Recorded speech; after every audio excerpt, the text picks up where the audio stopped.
Timing is definitely not proper. I bow down.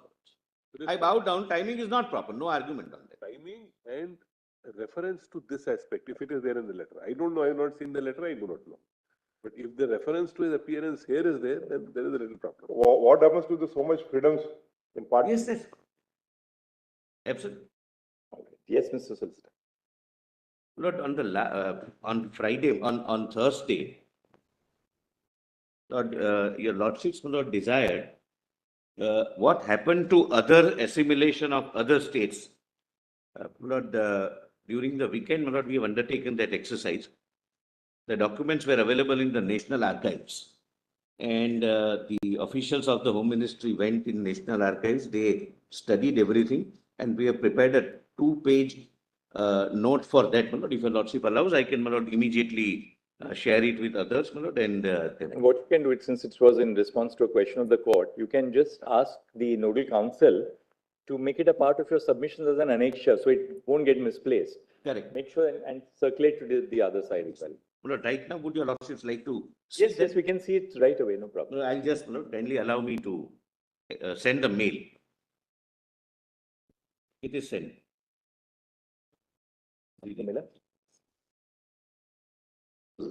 It won't take more than it is sent. And the other side.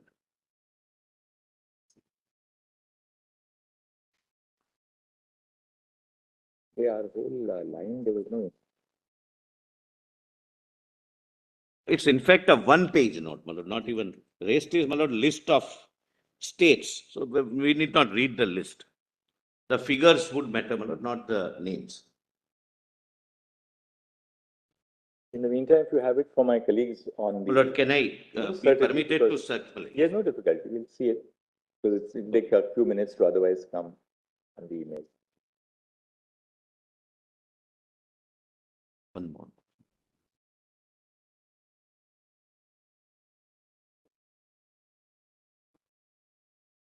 One more.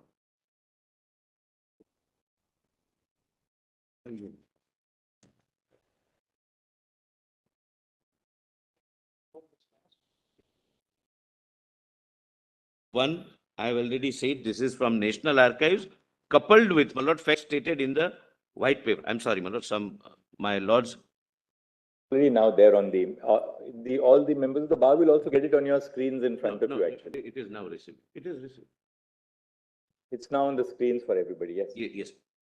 Yes. First is, we have said that this is combination of our research in the National Archives and white paper. Second, at the outset, it is necessary to clarify that the process of integration of princely states with Dominion of India and or Union of India was not a linear process. The merger agreements and instruments of accession, along with proclamations, did not operate in a step-by-step manner for every state. They represented various means of integration of princely states with the country. The signing of either of instrument of accession or revised instrument of accession or merger agreement or even a proclamation only, like Hyderabad state, is sufficient for integration with Union of India. Therefore, the list of princely states which fall under merger agreements are separate from the list of princely states which are covered with instruments of accession or revised instruments of accession. Therefore, broadly, there are two heads, princely states falling under merger agreements and princely states falling under instruments of accession followed by proclamation. Under the first head, princely states falling under merger agreements, the princely states were of two kinds. A, princely states which merge with the existing Indian provinces. They were British controlled provinces. And second, princely state which merge with states as centrally administered areas. Some of the princely states desired that we should be directly governed. Some of them were strategically so located that they became the chief commissioners. Chief commissioners provinces, your lordship, sir. The next category of princely states, this is important. Table C are the ones covered by the instrument of accession, revised instruments of accession, followed by proclamations. The distinction between the two is of terminology and not a step-by-step linear process, as a large number of states directly signed revised instrument of accession without signing the pro forma instrument of accession before that. Therefore, the same is being clubbed and expressed as table C. Princely states covered by instrument of accession or revised instrument of accession and proclamation accepting Indian Constitution. It may be noted to the limited position emanating from the National Archives and White Paper that these princely states did not sign any merger agreement. Lord, then your lordships would come to the next page. Lord, 1 to page 1 is, my lord, 1 to 32, then 33 to 65, then, my lord, 66 to 77. The lordships have, my lord? The rest is not available. Lord, please see, my lord, the states from Balasinore to Surgana were a part of one group which had a total of 144 states. They formed their own group. Therefore, my lord, they are 77 to 144. Then, my lord, total comes to 204. So we have started with 205. It goes up to 216. Then provincially merged Khasi states. Khasi states were essentially in the northeast, and, my lord, they are 241. Total, my lord, are 241. Then, if your lordship turns the page, this is table B. Princely states which were merged with states as centrally administered areas. Then, my lord, we have started with 242. It goes up to 302. We need not, my lord, read the names. These were, my lord, the states which were centrally notified areas. Now, my lords, may kindly come to para 7 at the foot. It is to be noted that the above agreements were signed by the Secretary, Department of States, Government of India. On signing of these merger agreements, orders under the relevant provisions of the Government of India Act were issued, giving legal force to these agreements. Then, my lord, table C. Princely states covered by instrument of accession or revised instrument of accession and proclamation accepting Indian Constitution, no merger agreements. These are, there were several states which did not sign merger agreements, my lord, which we have started from 303, taking, my lord, the list from 302 on the earlier para, and it goes on till 580.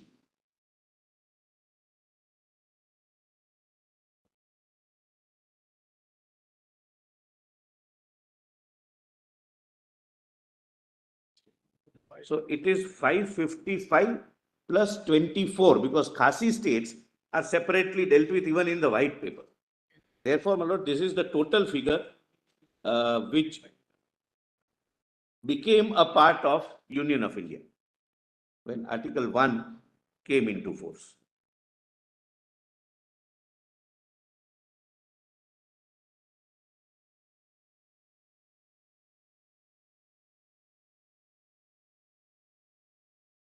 And, my lord, we have given the disclaimer that, of course, this is based on National Archives and the white paper.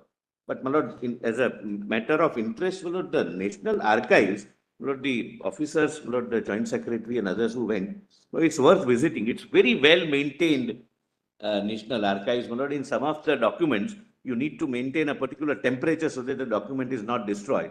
My lord, every care is taken since beginning.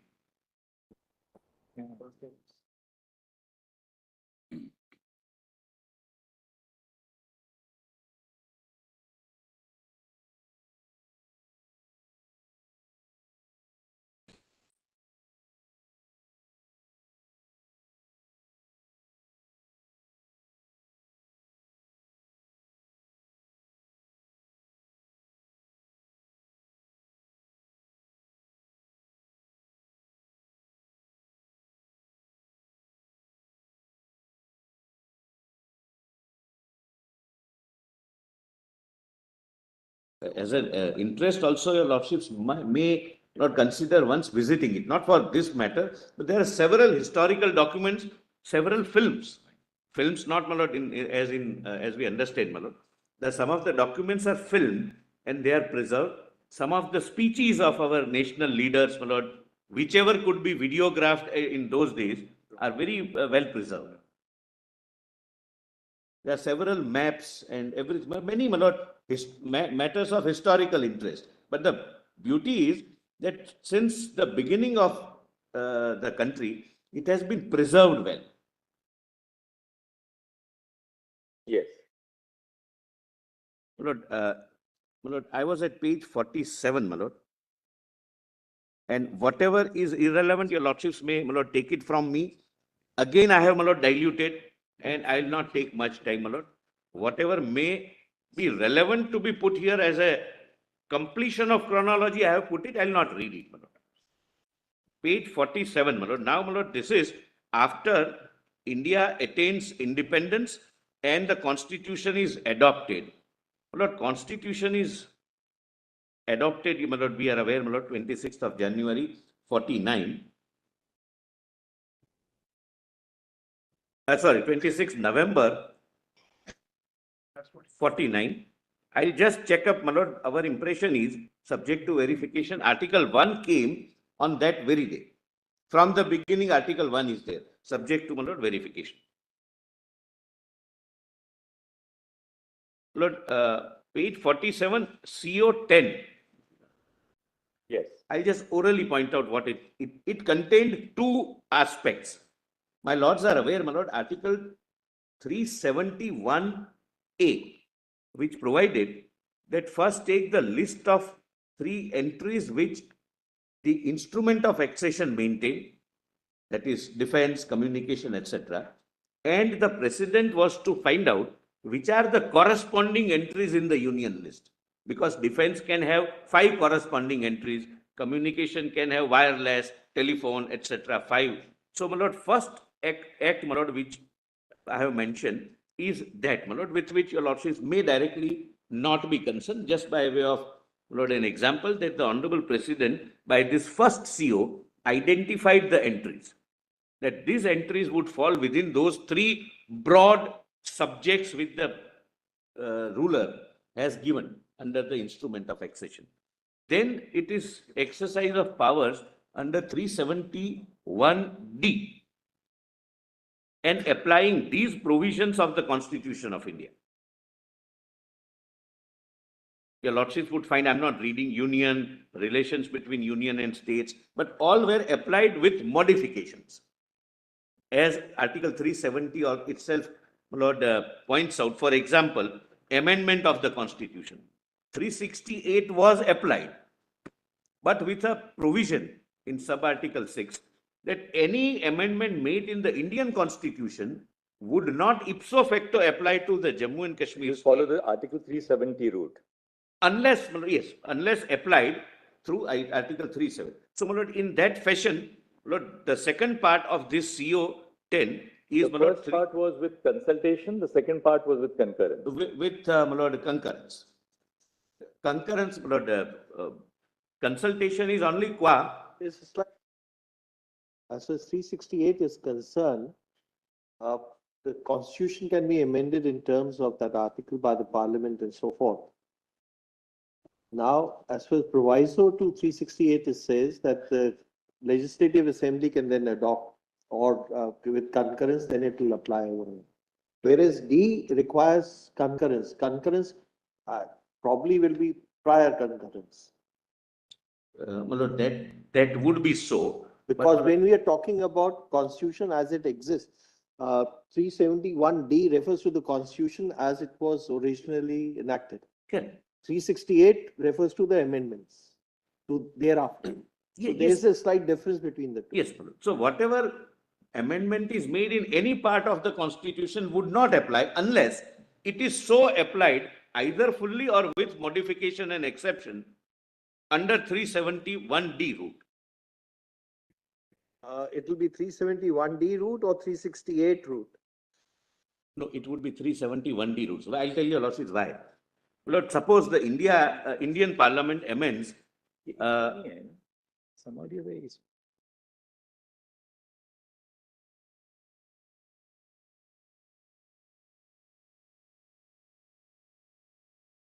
For that.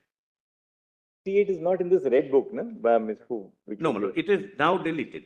No, but the red book has a lot of other things, but some of the others Yes, not. but would your lordships like to see, my lord, the original the CO? My lord, that your lordships would find It At should be here actually. All the volume commands are 3. here. होना तो चाहिए, देख लो.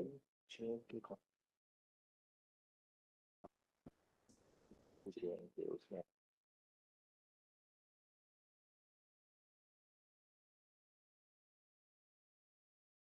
Let us take a hypothetical illustration, Manoj. Just Manoj, to It's just a, it's matter of logics, that's all. yes, Not only 2 minutes, Manoj. The concerned amendment, Lord, in this CO is at page 4 and 9, 4 to 9, in volume 3, Volume 3, right? CCD. Please come to, Manoj, page 8, Manoj. The directly, Manoj, page 8. And I'll give one illustration only, Manoj, at the foot, Manoj. Your lordships have, Manoj, 360, Manoj, part 12, part Roman 12. I'm sorry, part Roman 20. My apologies. Part Roman 20. Manoj. Which page are you? Page 8, volume 8, 3, the volume document volume 3, PDF page 8. This is, Manoj, the concerned CO 10. Unless applied by order of the President and a clause. Provided, I'm sorry. Yes, my we Lord got it. Justice Khanna gets me. Page Provided the proviso article 368 shall apply subject to the additional proviso, provided further that no such amendment shall have Just effect. 1 second. One.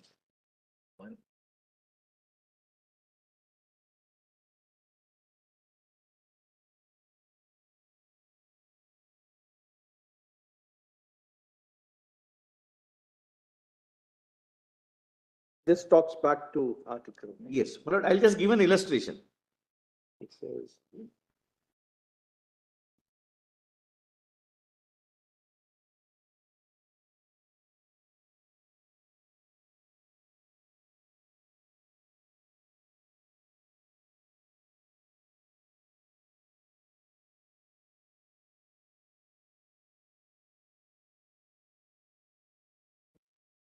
371. my Lord, just to illustrate, my Lord, for example, Constitution of India amended and inserted Article 21A, right to education, free education, etc. It never applied to Jammu and Kashmir till 2019 because this route was never followed. Likewise, as you said, the preamble amendment of 1976 Was what is it? applied with modifications, etc. So the secularism and socialism amendment was never adopted in the case of Yes. Jammu. and Kashmir. Yes, even integrity word is not there. Correct. That was also not applied. We can skip this now. We can go ahead. Yes. Lord, Lord, this is contemporaneous. Your Lordship would find the date. It is 26th of January, 1950. So contemporaneous, nothing, my Lord, much turns on that. Your Lordship may, my Lord, directly come to page 49. Page 49 of the same volume. Of my written submission. I'm sorry, my written submissions. Lord, it is respondent conjoint written submissions. Yes. Written submission, volume 3. My Lord.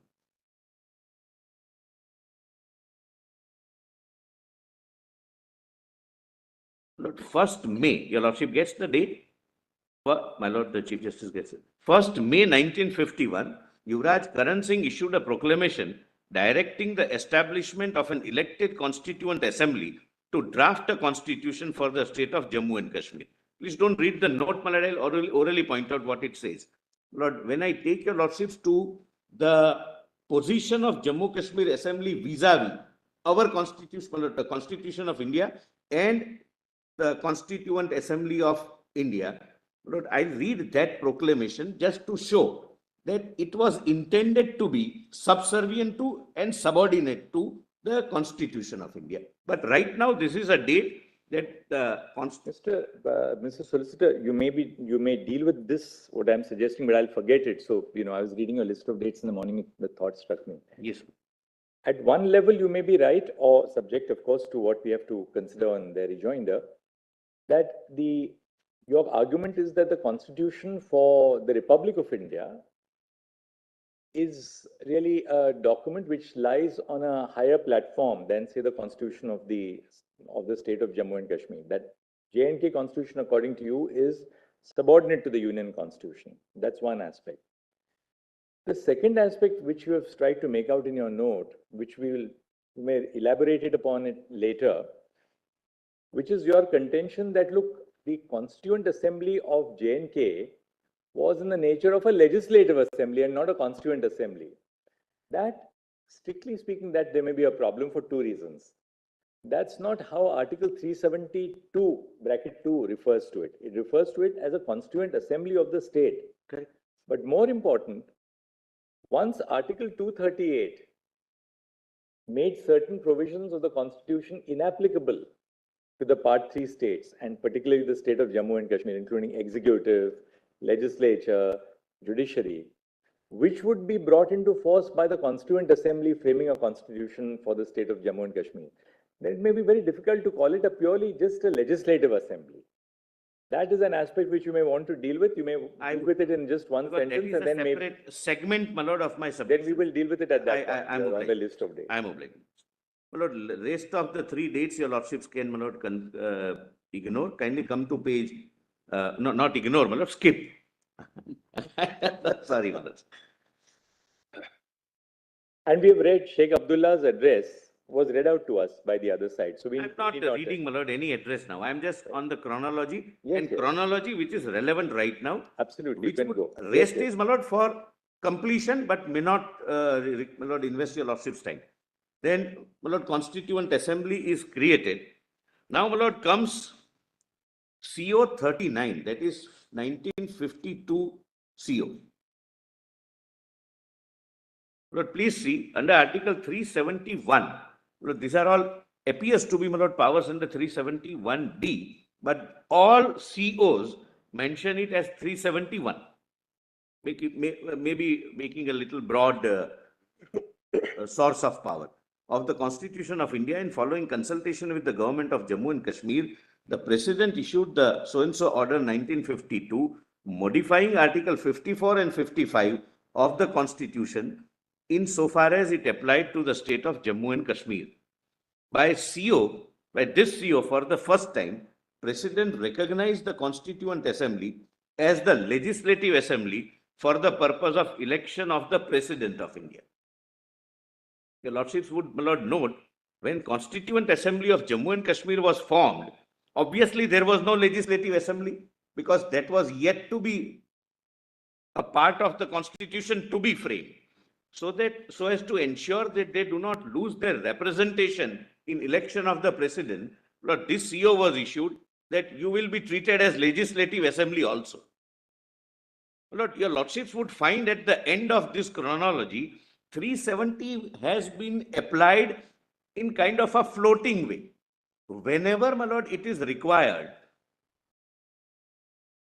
to use the word interchangeably, it is logically so used, and whenever any word has become OTOs, it is replaced by its successor.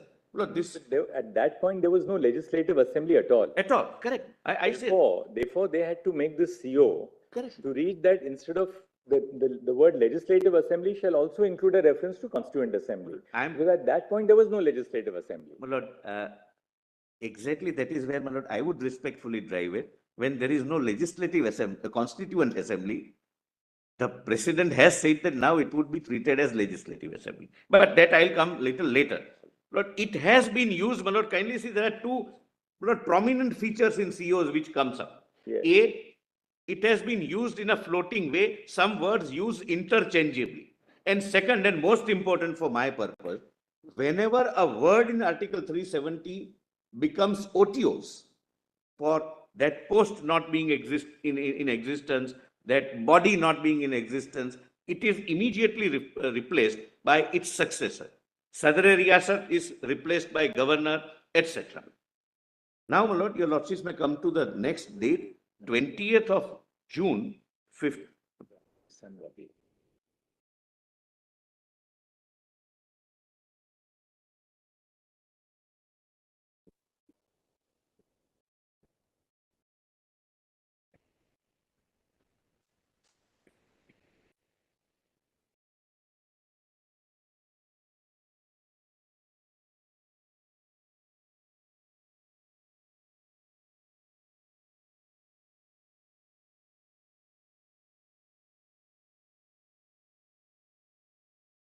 there was a letter, my lord, referred to by Mr. Gopal Shankar Narayan, where Dr. Rajendra Prasad, the then Honorable President of India, writes to the Prime Minister, Honorable Prime Minister Nehruji, that this can be used only once, etc.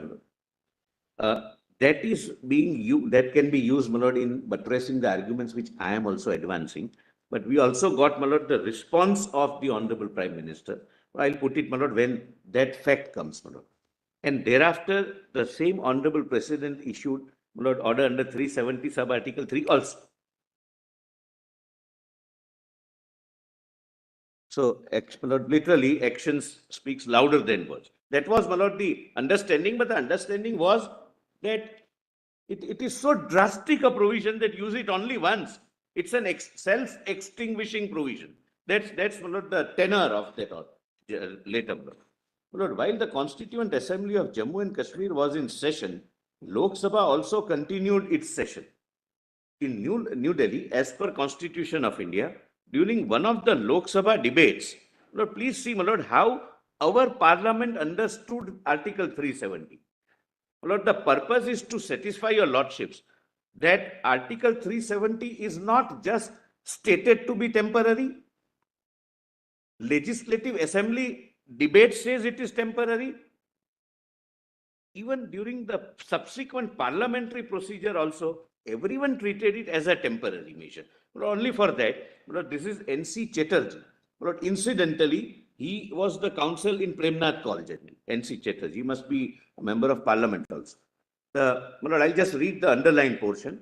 I maintain and I say that with all earnestness that under the law, under Constitution, accession to the dominion of India under Section 6 of the Government of India Act, as amended after the Indian Independence Act, was final and irrevocable, and there ought not to have been any question of plebiscite. I maintain that accession is final and irrevocable. Under our Constitution too, Kashmir is an integral part of India. Under Article 1, the Indian Constitution consists of Federation of States and it is a Part B state. There cannot be any going back on that.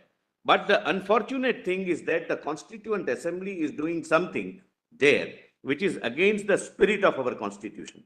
I know my honorable and learned friend Dr. Kaju will point to me Article 370 of the Constitution. Article 370 is part of Chapter 1221 and it deals with temporary and transitional provisions. Then, Dr. Mukherjee, in a democratic federal state, the fundamental rights of citizens of one constituent unit cannot vary vis-a-vis the citizens of another unit. Are not people of Jammu and Kashmir entitled to the fundamental rights that we have given to the people of India minus Jammu and Kashmir? There is no scope for varied constitutional patterns, disparities as between one federating unit and another. The legislative or executive authority of the units in respect of the states will be coextensive with the similar authority in and over the provinces to certain adjustment during the transitional period, the fiscal relationship, etc. Then, my lord, Pandit Ji, as the Prime Minister and Minister of External Affairs, Lord, responds. So, Kashmir obviously is a constituent unit of the Federation of Union of India, but a difference has arisen, subsequently arisen. You please remember that, not originally, between Kashmir and other states, because subsequent to the earlier accession, the other states have become integrated, more which Kashmir has not and could not in the circumstances as I have tried to point out. But nevertheless, it is a full constituent unit of India. Various things flow from it, various consequences. Consequences, for instance, in regard to the President of the Republic. The President has certain authority which he exercises on behalf of Republic, and wherever the constituent unit may be, the President will exercise that authority in that measure. But come to the last line. But the President's ultimate right has to remain for a constituent unit of India. That irrespective of 370, the President of India's right, which he exercises on behalf of the Republic, which he exercises on behalf of we the people of India, must remain as a plenary power without any fetters. Lord, that's how the Parliament understood. Lord, thereafter, my lord, your lordships would come to, my lord, page 52. First two days, dates your lordships may skip. My lord, during the Jammu and Kashmir Constituent Assembly debates also, my lord, I have quoted, but I may, my lord, just paraphrase it and proceed further. Lord, it says, every member says that this is temporary. They also understood it to be temporary. My lord, I am not laboring on the point right now why it is temporary. The point is, which I will ultimately make, despite full knowledge that Article 370 is a part of the Constitution, despite having accepted in the Constituent Assembly debates of Jammu and Kashmir that it is temporary, they chose not to make any recommendation under sub-article 3. My lord, that's a separate limb, and I'm just flagging it here. Kindly see, my lord, highlighted part. This assembly came into being because of section 370 of the Indian Constitution, and it was because of the section that we enacted such laws as were necessary for our society. So, my lord, they understand that its very source of existence was Constitution of India. Lord, kindly come to page 53, third.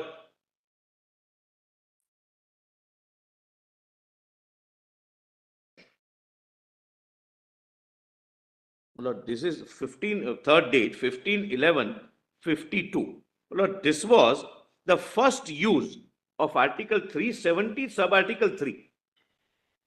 So kindly note this.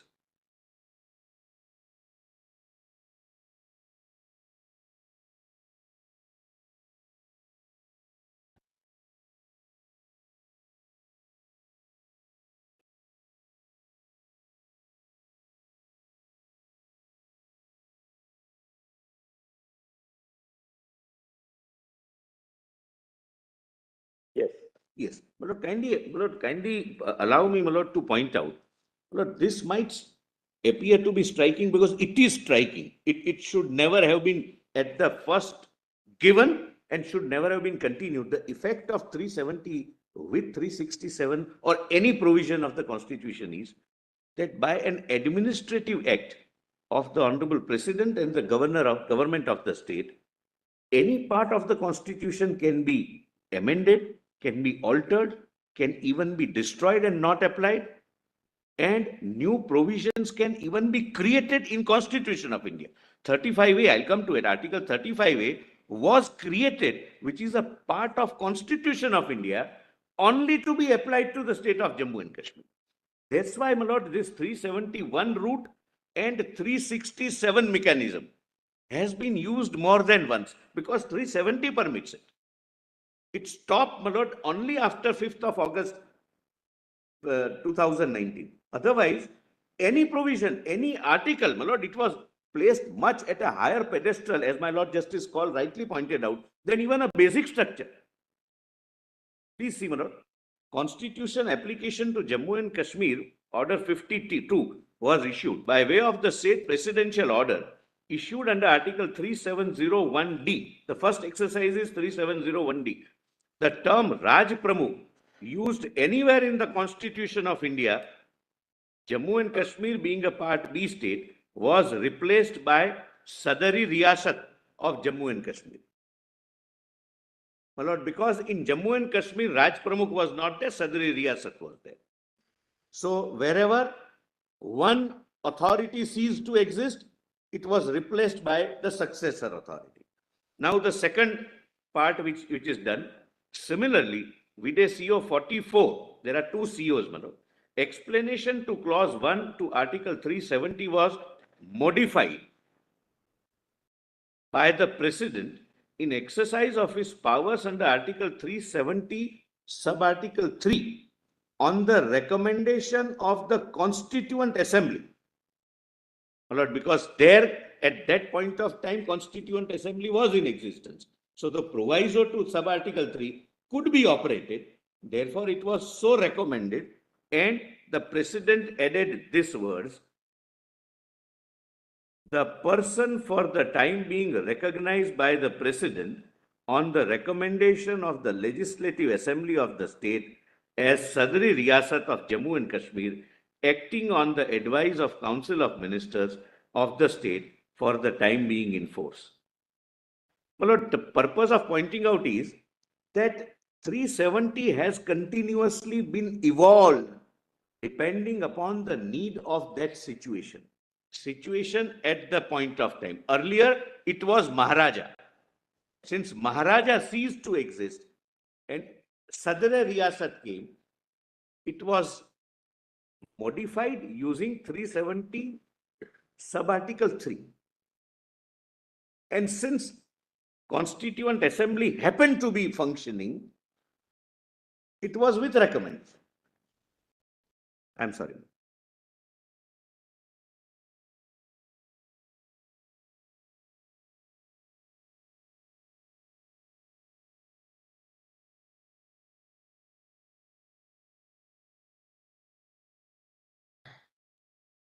Now, your Lordships may kindly come to page 54. CO 48, Lord, that is 14th May 54. Lord, several other provisions were applied. But your Lordships may right now only mark fundamental rights. How it was applied is really shocking, and I'm using that word consciously. But what was not applied is also interesting at the foot of page 54, which continued not to apply till 5th of August 2019. That is, my lord, at the foot your Lordship gets, my lord, notably.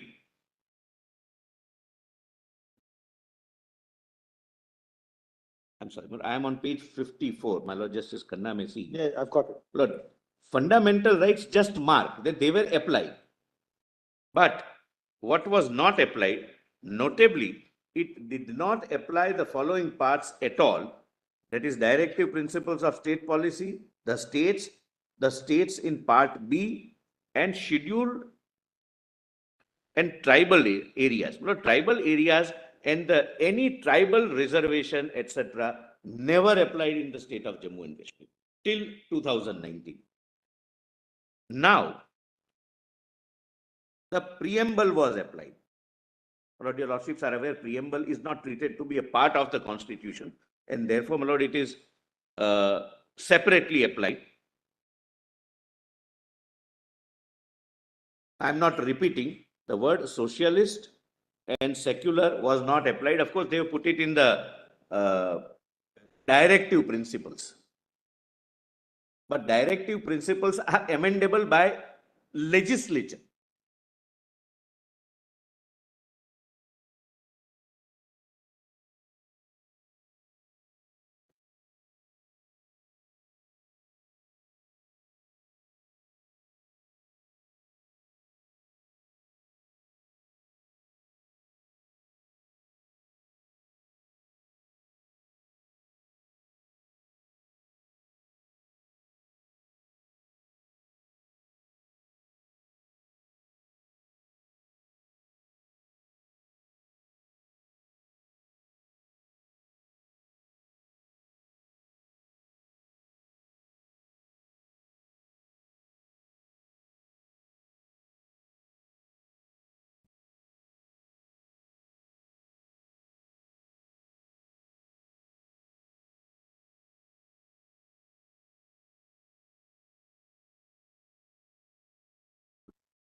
Your Lordships are on page 50. Yes.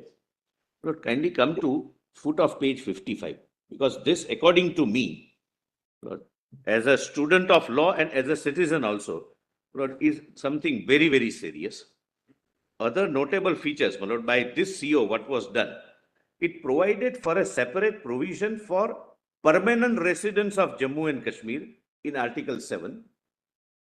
That is, my lord, citizenship of Indian Constitution by inserting 35A.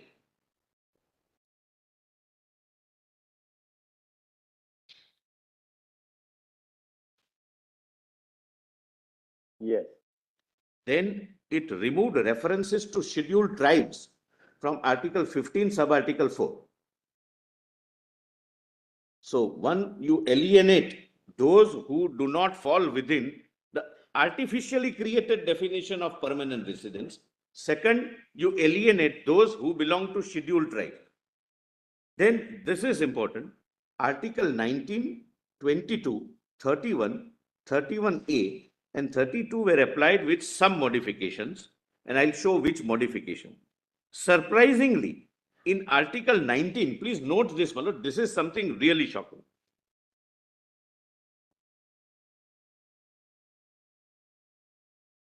And for 25 years, this continued.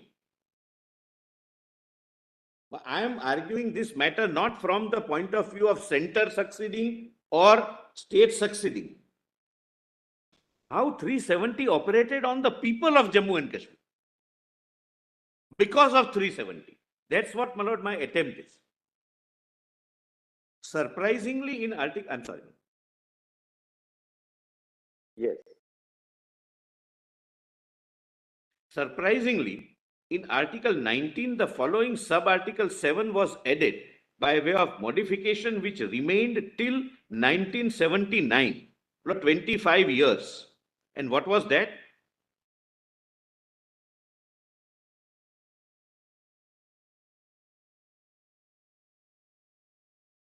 Yes. Article 19, sub-article 7, as applicable to the state of Jammu and Kashmir, the words reasonable restrictions occurring in clause 2, 3, 4 and 5 shall be construed as meaning such restrictions as the appropriate legislature deems reasonable. Lord, the citizens apply fundamental rights against the state, and now the legislature would decide what are the reasonable restrictions.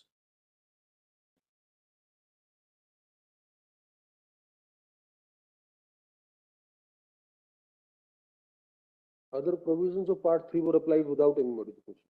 There is a modification. 35C. 35C, my lord, and that is more draconian, my lord, if I am permitted to say so. Because that directly affected the personal liberty of the entire population of Jammu and Kashmir. Preventive detention. Preventive detention. 21 and 22 would not apply. But it's unthinkable in any constitutionally governed civilized society that Article 21 and 22 would not apply. Please see, my lord, Article 35C was added. Our India's constitution was amended by the government of India in consultation with the state government, adding this sub-article. Lord, see, no law with respect to preventive detention made by the legislature of the state of Jammu and Kashmir, whether before or after the commencement of the Constitution Order 1954, shall be void on the ground that it is inconsistent with any of the provisions of this part, but any such law shall, to the extent of such inconsistency, cease to have effect on the expiration of 5 years from the commencement of the said order, except as respects things done or omitted to be done before. Well, this 5 years became 10 and thereafter it became 15. It continued till 1974. And my lord, most interesting part which I found,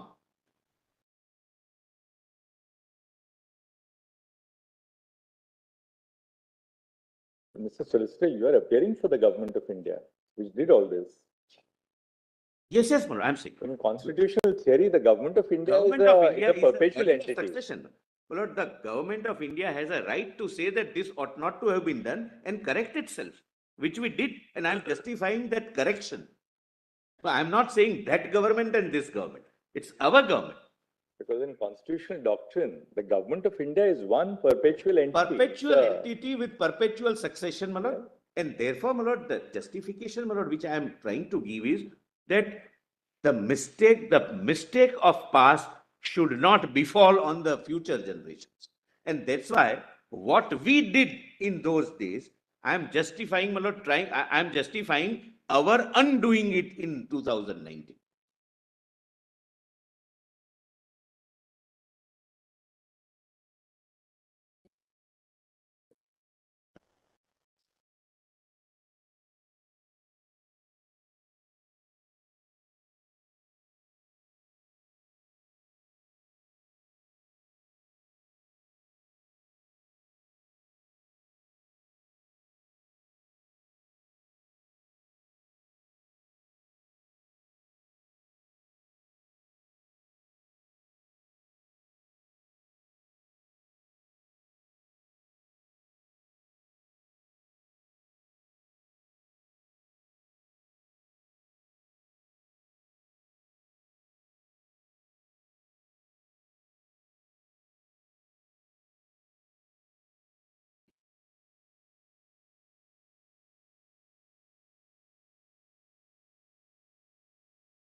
Yes.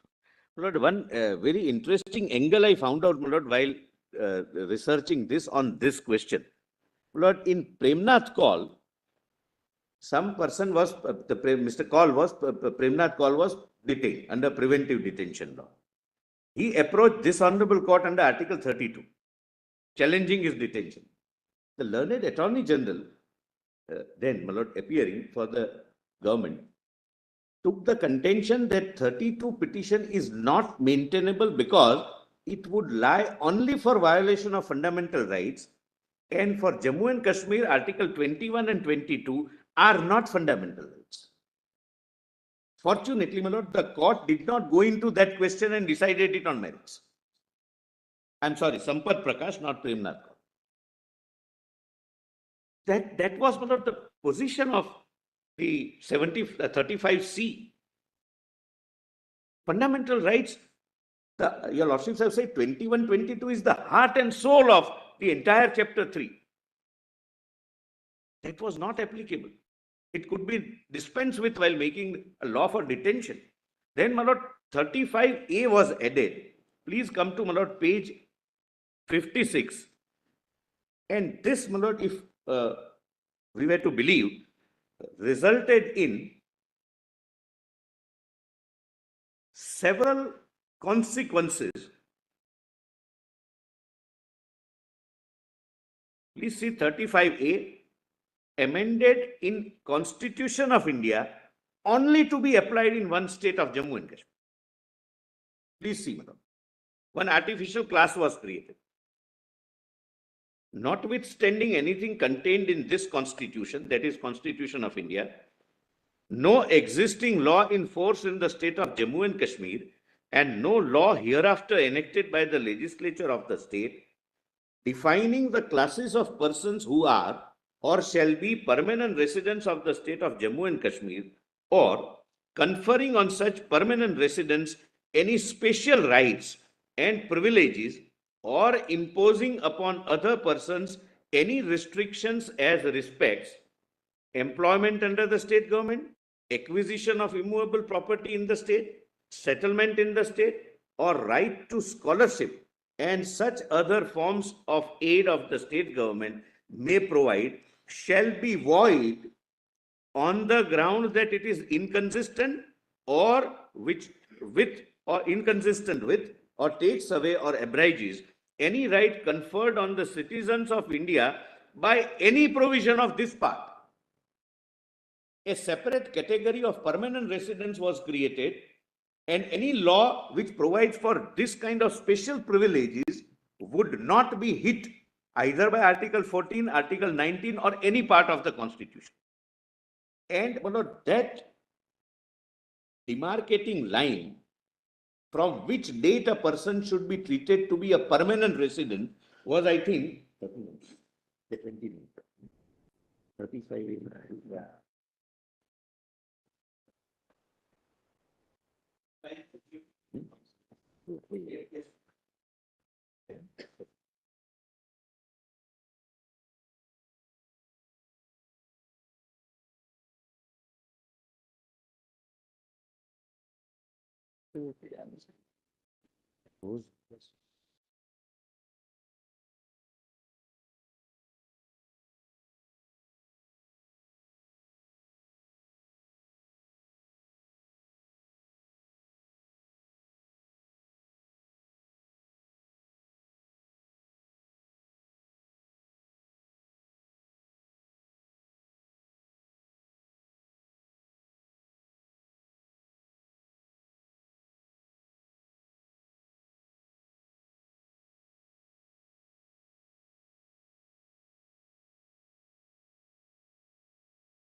5A challenged on the ground that it violates the basic structure. 35A, it is, there are 5 petitions pending with No, her. but that's, before that, it was never challenged. They were challenged at the relevant point of time, could never be decided. Can't decide. I think,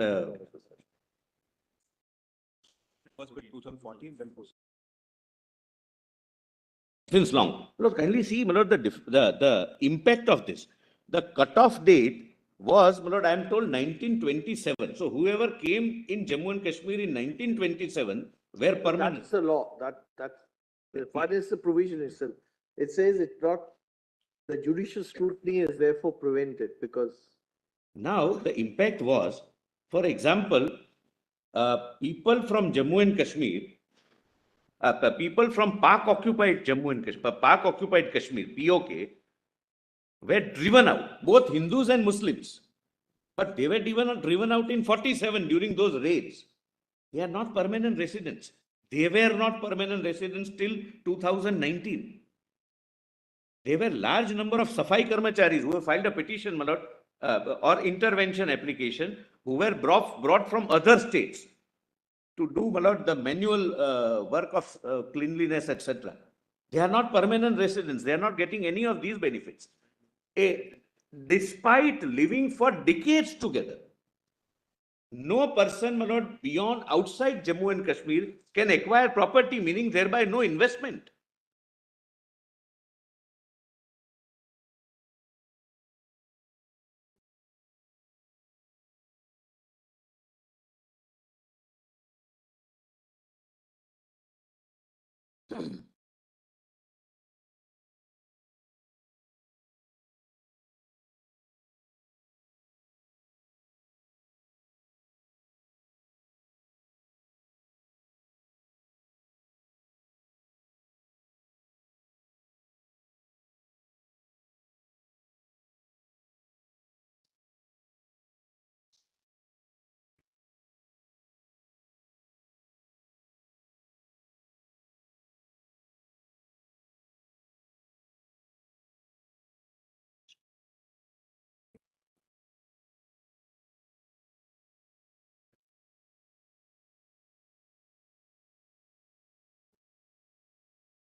So from this point of view, Yes.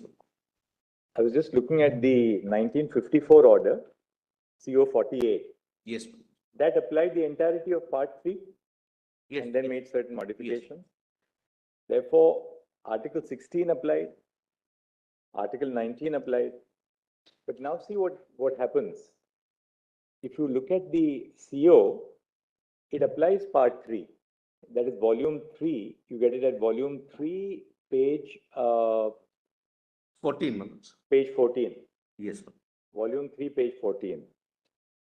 But you bring in Article 35A, which creates an exception in 3 areas.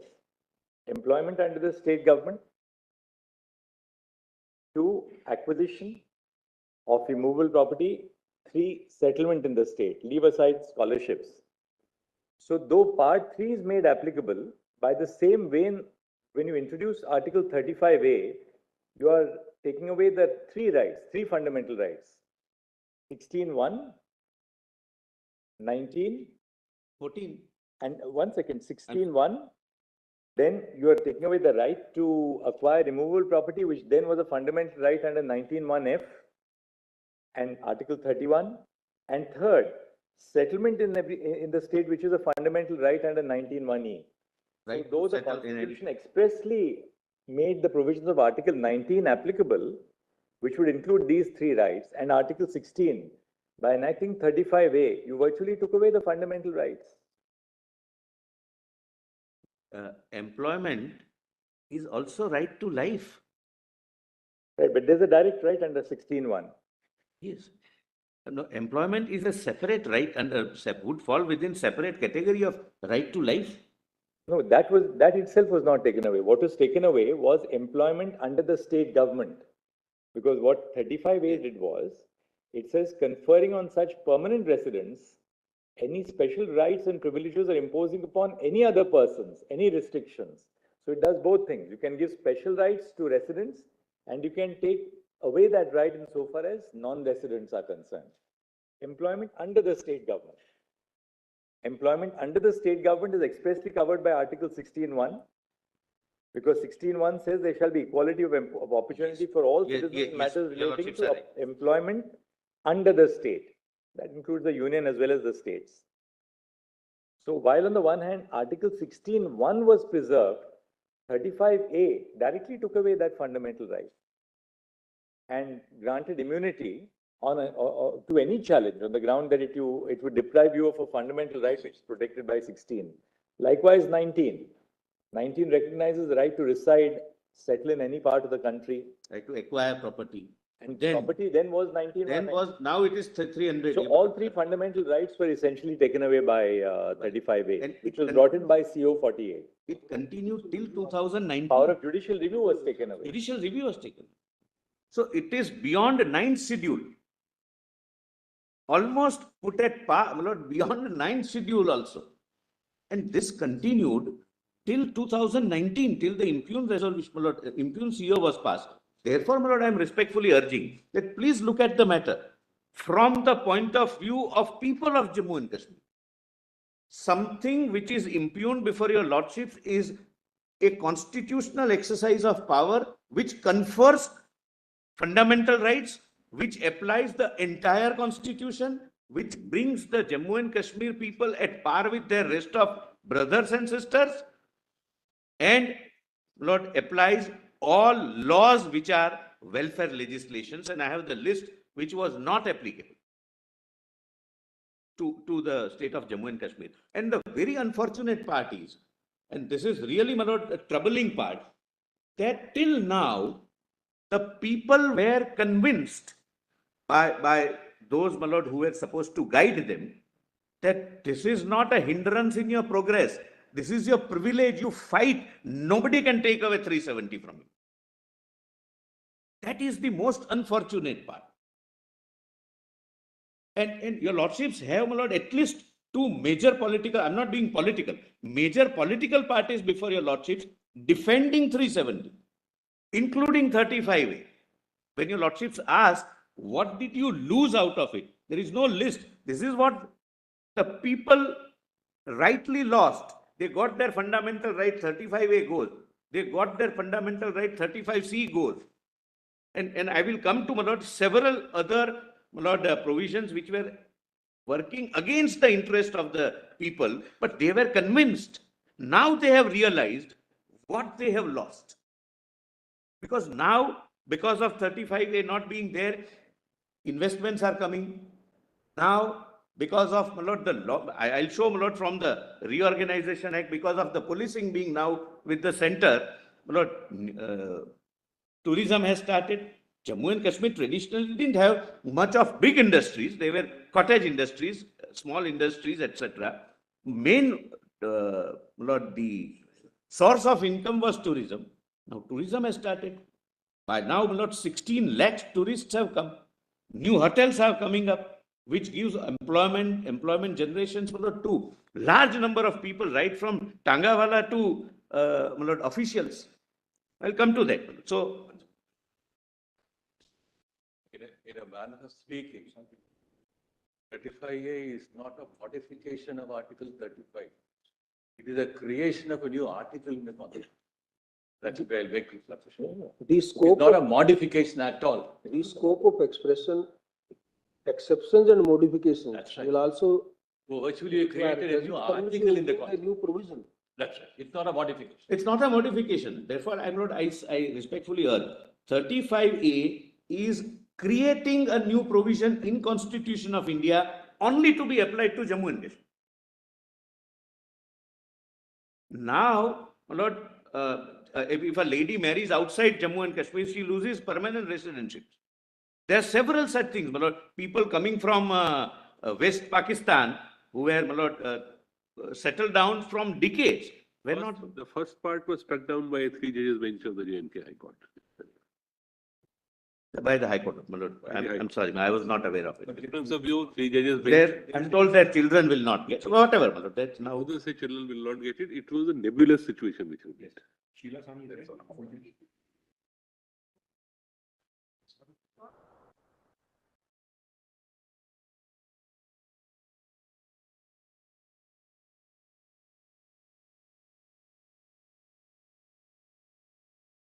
Now, my lord, kindly come to page 57. And my lord, the argument was that why did you not consult ABCD? My lord, out of ABCD, ABC is proclaiming that 370 is our right. Official, that's the official stand. So leave it at that. Please come to page 57. Now, my lord, use of mechanism under Article 367 for the interpretation of Article 370 for the first time. But any provision of the Constitution can be amended by executive action or constituent action, my lord. Now, without bringing the Parliament. Therefore, my lord, 367 is a legitimate use so long as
don't apply.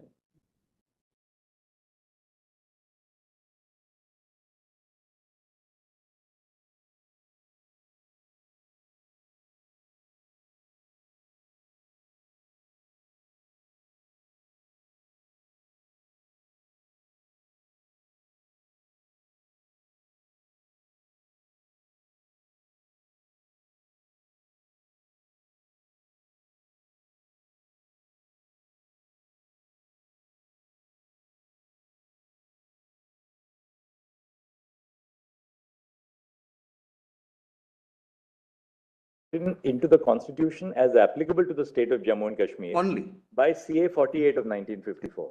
Correct. So constitution was amended, which was 30, that was 370.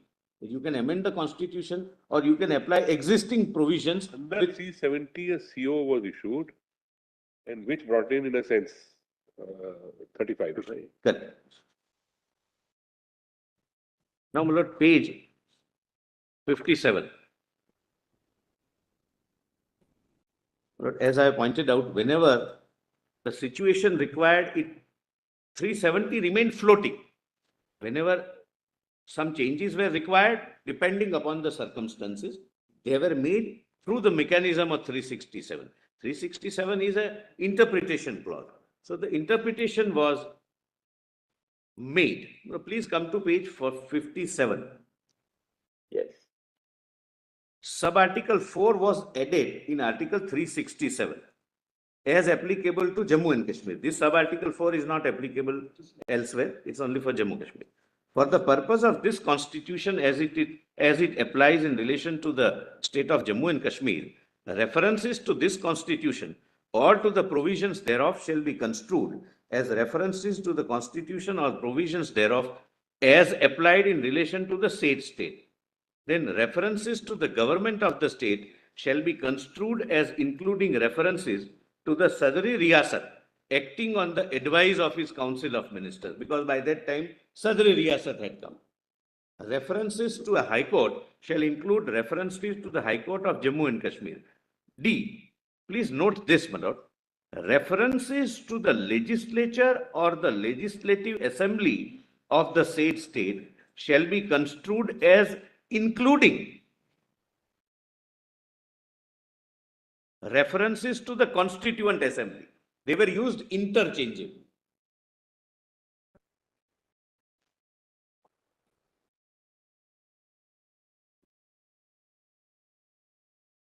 There's no That time there was no legislative assembly. At that time, there was no legislative. No, it was, my lord, to be made immediately. Therefore, my lord, in advance, my lord, they must have made a provision. There was none, my lord. This is 54, so there was none. Because the constitution was framed in 57. So in terms of giving representation to the state in other forms, it would require Constituent Assembly to be interchangeably used so that till the Constituent Assembly finalize something, it would not. No, my lord, another purpose is that till the legislative assembly comes, somebody will have to make laws other than constitution. They were made. The Constituent Assembly after this functioned as a legislature of Jammu and Kashmir also. And they made other laws also. I have given the list. It was primarily to ensure enforcement of 370 articles of clause 1, which power was vested with the legislative assembly. So they vested it with the Constituent Assembly, so that laws can be made by the Constituent Assembly. Otherwise, my lord, Constituent Assembly is not a law-making body in that sense. Of course, my submission is that Constitution of Jammu and Kashmir is at par with the legislation only. It's not, my lord, a kind of a constitution as we understand, my lord, as a document of governance.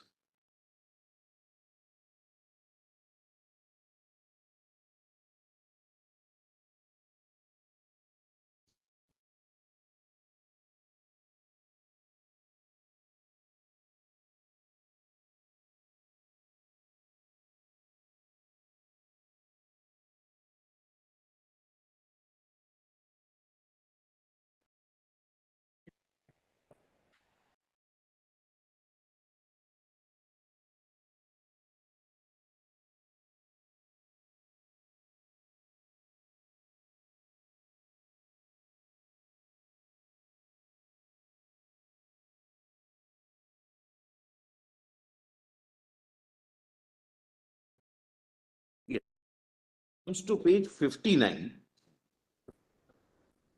Look, these are the laws made. I'm not reading, it's not necessary. I'm sorry, my Lord Justice call is conferring.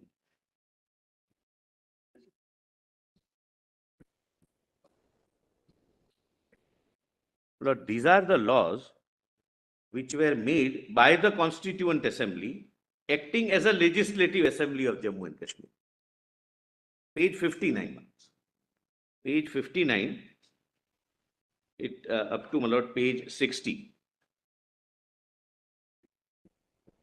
But your lordships can consider noting here that exercise of mechanism under Article 367 to make changes in 370 is undertaken 4 times, which, my lord, I'll come periodically. And whenever some body was not available, the successor body was named.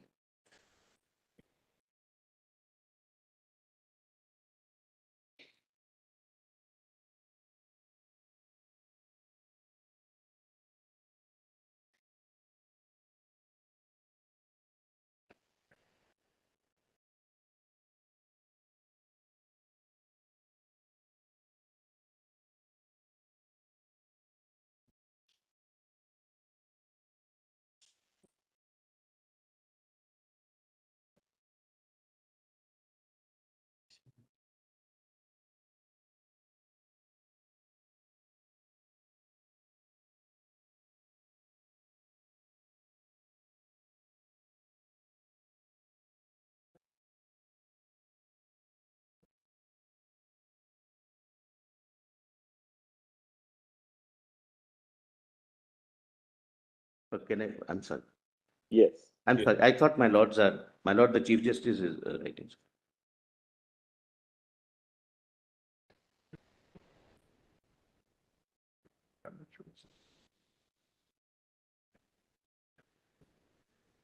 Yes. But this exercise or use of mechanism under 367 was directly in issue in Damnu judgment. Yes. And it is approved by, my lord, your lordships, my lord, speaking through the Constitution bench. But then comes Puranlal Lakhanpal, my lord. I am not reading it because I don't think anything turns on that either for me or for the other side. It would not render any assistance. It just records the history. That's all, my lord, which we have, my lord, already given. Now, your lordships, my lord, kindly see page 62. The State Reorganization Act comes. It does 2 things.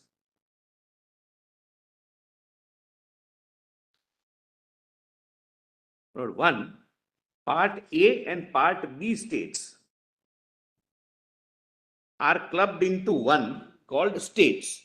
So Jammu and Kashmir ceased to be Part B, but it became a state like any other state. And Part C states became union territories. That is first. I'm sorry, C and D both became Andaman Nicobar was D. So A and B became states and C and D became union territories. We are not concerned with that right now in this matter. Second was the identity of princely states was completely abolished.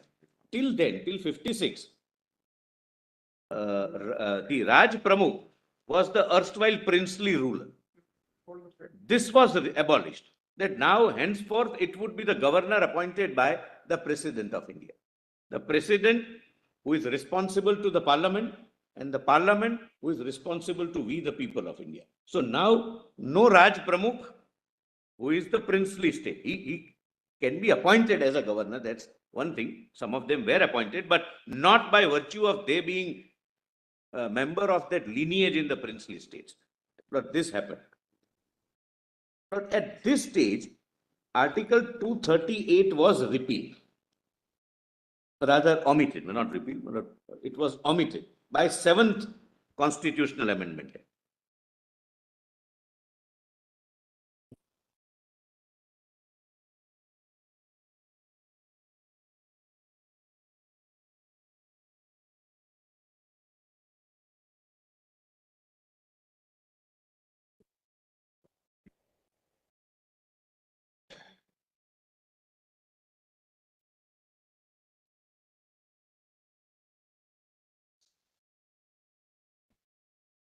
Your lordship, Another thing.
But please come to page 63 only for one date it is relevant. I'm not reading anything. Page? Page 67, 63, 17/11/56, the Constitution of the state of Jammu and Kashmir is framed. The document called Constitution of Jammu and Kashmir is framed. That's all. Thereafter, straightway, my lord, I have, my lord, given excerpts from the debates which essentially says that Jammu and Kashmir is an integral part of India. I don't think that is something which is not required to be labored much. Therefore, I am not skipping. Nobody does that also. Yes, therefore, I am skipping that. Please come directly to page 67, my lords. The second use of the mechanism under Article 367. Your lordships would recall, in the first use, the Honorable President said Constituent Assembly and Legislative Assembly are used interchangeably. But at this stage, the Constituent Assembly ceased to exist because the constitution was framed. Therefore, please come to my lord page 67. This is CO 56, right? Yes, my lord. CO 56 dated 26th February 58.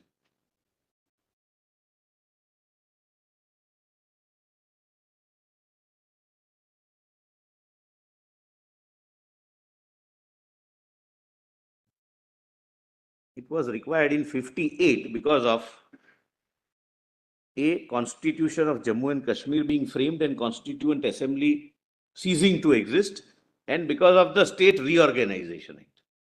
Please see, my lord, at page 67 bottom, D is deleted. D read, reference to the legislature or the legislative assembly of the said state shall be construed as including reference to the Constituent Assembly of the said state.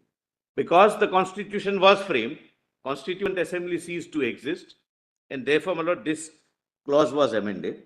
And E, the term Raj Pramukh was replaced by the word governor because of the State Reorganization Act. Now, Raj Pramukh system has gone.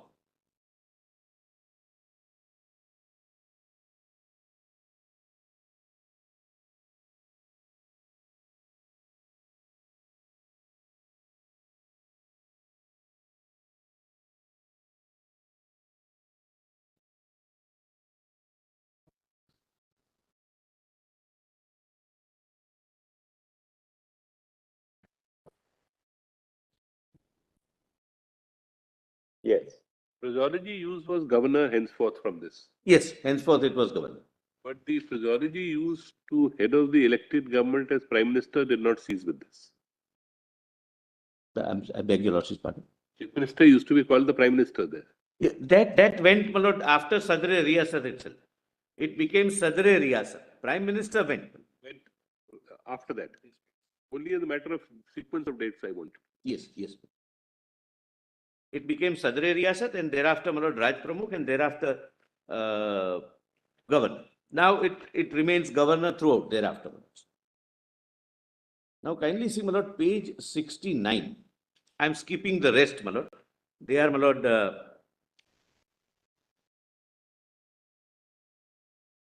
lord, kindly see, my lord, first page 68, Premnath call, the first judgment. Yes. It was more on the competence of the Yuvraj. And therefore, my lord, I believe it may not render Can we assistance. just read that para? Yes, I'll, my lord, please. The Supreme Court renders its judgment in Premnath Kaul versus State of Jammu and Kashmir. It's a 5-judge bench, my lord. The issue before the court was the validity of Jammu and Kashmir Big Landed Estate Abolition Act, which was enacted by the Yuvraj in exercise of powers vested in him under Section 5 of Jammu and Kashmir Constitution Act, 1996. 1996 is Samvat year, 1939, the old constitution. The judgment discusses the constitutional history of the state in great detail and at the same time discusses the power of Maharaja under the previous constitution of the princely state. The question before the court was whether the provision of Article 370, sub-Article 1 till the time the Constituent Assembly of Jammu and Kashmir was in session affect the plenary powers of Maharaja in the matter of governance of the state. In this context, the court held that the act in question, which was enacted in 1950, would not stand interdicted by Article 370 and held that Yuvraj was competent to enact the act. The case effectively concerned the issue of legislative competence of Yuvraj when there is no Constituent Assembly of Jammu and Kashmir.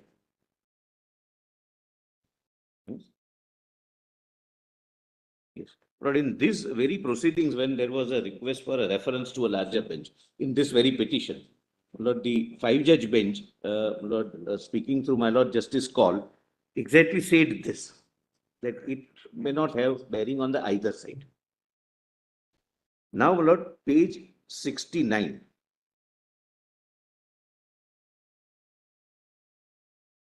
Now, my lord, the integration of judiciary. Slowly, my lord, some provisions came to be applied, truncated, some full, some modified, some with exceptions. But Article 222 was made applicable regarding transfer of judges. Earlier, my lord, till 60, the honorable judges of the High Court were not transferable by the Supreme Court. But the oath was prescribed, and till 2019, the honorable judges of Jammu and Kashmir High Court used to subscribe to this oath. My lord, please see. Oath or affirmation to be made by judges of the High Court. I, Sri so-and-so, having been appointed Chief Justice or a judge of the High Court of Jammu and Kashmir, do swear in the name of God, solemnly affirm that I will bear true faith and allegiance to the Constitution of the state. Though they were, my lord, under an obligation because of Article 1, and they were applying the Constitution of India. But the oath which they used to take was expressing their allegiance to the Constitution of Jammu and Kashmir state. Even the Honorable Chief Justices, my lord, who would be appointed there, would be taking this oath. That's it, my lord, nothing beyond. Now, your lordships may kindly come to Puranlal Lakhanpal judgment, my lord, where I would read only one para, my lord, of that judgment, because something turns on that, and I will show, my lord, Sampath Prakash thereafter, my lord. At this stage only, my lord. Please come to, my lord, Case Law Compilation, Volume 1.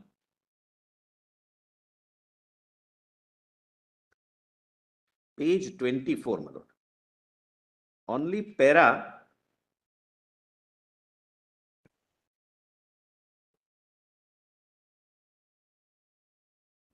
kindly see, my lord, in those Case days, law what used compilation, to. which one did you say? I'm sorry, my Volume lord. one, Volume 1. Case Law Compilation, Volume 1, PDF page 24.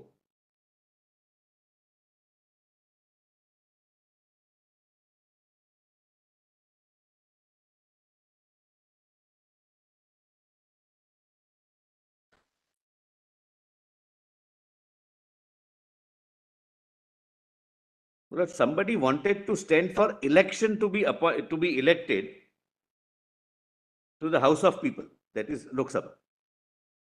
He filed this petition. Please see, my lord, page 1 and 4. My lord, only 2 would be relevant, my lord. Am I with your lordships on page 5? My lord, 24? Premnath call, my lord. The petition challenges the constitutionality of a provision in the Constitution Order 54 made by the President under Article 371. The case of the petitioner is that he is registered as an elector in the Parliamentary constituency of Delhi. As such, he has a right to stand for election from any parliamentary constituency in India. 6 seats are allotted to the state of Jammu and Kashmir in the House of People, Lok Sabha. Ordinarily, the election to these seats should have been direct election from the territorial constituencies in the states as provided by Article 81(1). And this is what was happening in rest of the country. But the President modified that article insofar as it relates to the state of Jammu and Kashmir by para 5C of the order in these words.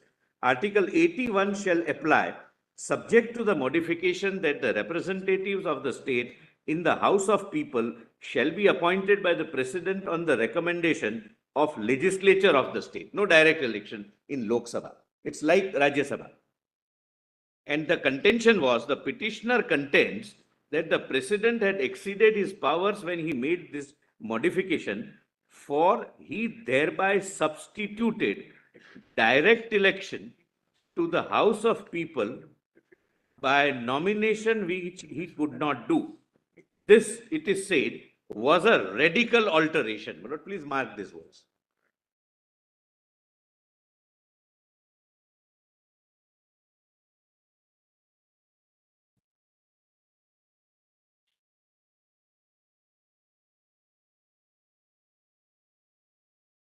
Yes.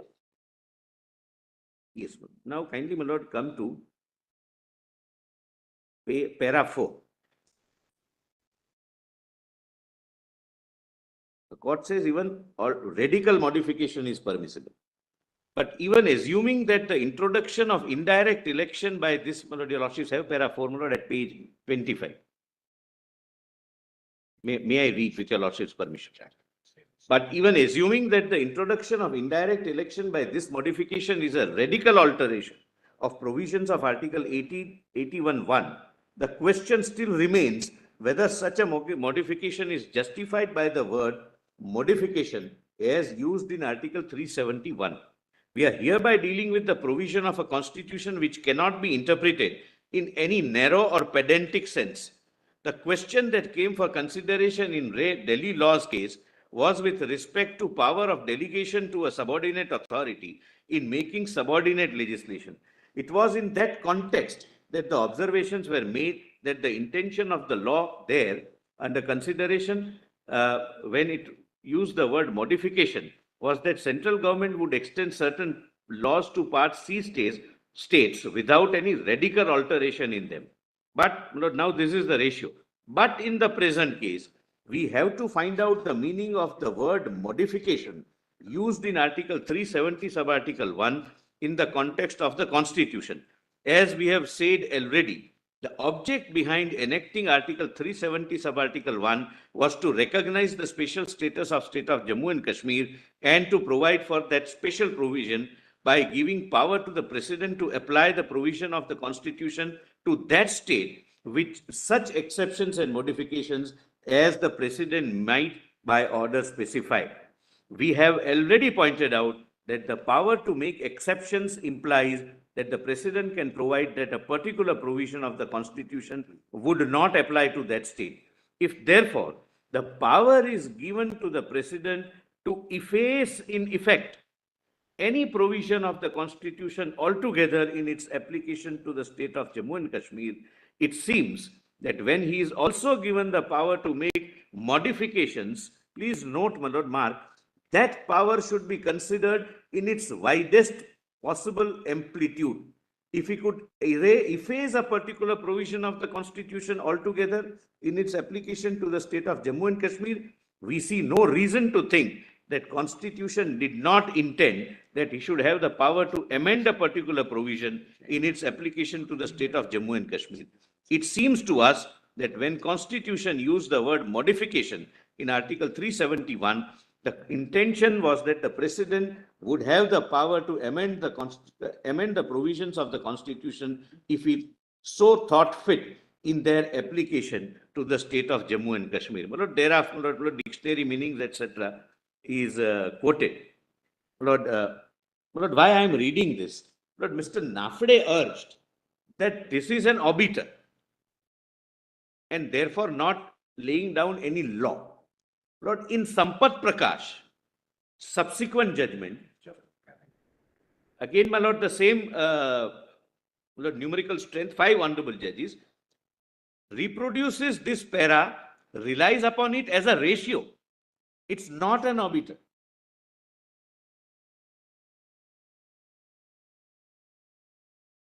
Lord, let me directly go to Sampat Prakash so that this point is clear.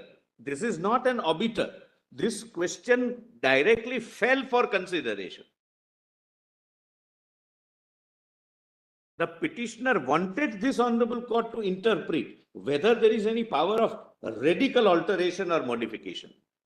And this honorable court said, you can even efface a part of the Constitution. Then obviously radical alteration is something which you can do. Now, Lord, in the same compilation, if your lordships can come, the next judgment, my lord. 27. Yes, madam. Please come to, my lord, page 27.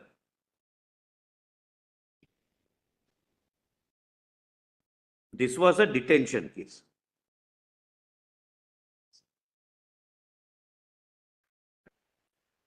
Please come to para 2.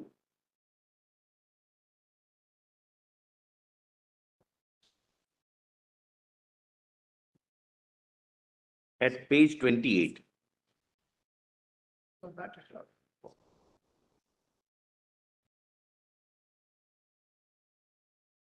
Does your lordship not have them? I'll just read para 2. During the preliminary hearing of this petition, Mr. Ramamurthy, representing the petitioner, it was, my lord, a detention case.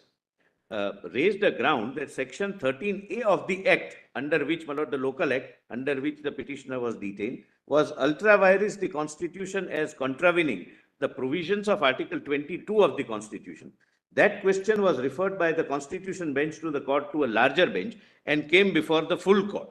On this occasion, the court held that in view of clause C of article 35 of the constitution introduced in the constitution in its application to the state of Jammu and Kashmir, the point that had been raised stood answered by the addition of this clause, and unless the clause itself was challenged, the point raised on behalf of the detainee did not arise. In this view, the reference was dissolved and the case has been heard by the constitution bench.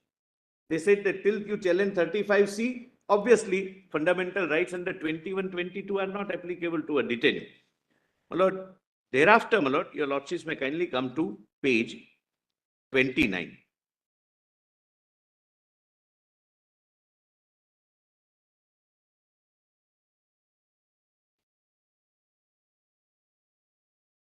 Look, this takes care of Mr.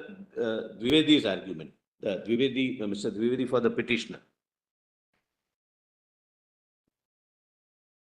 No, my lord, on this side also we have Dwivedi. You have to argue anything. Yes.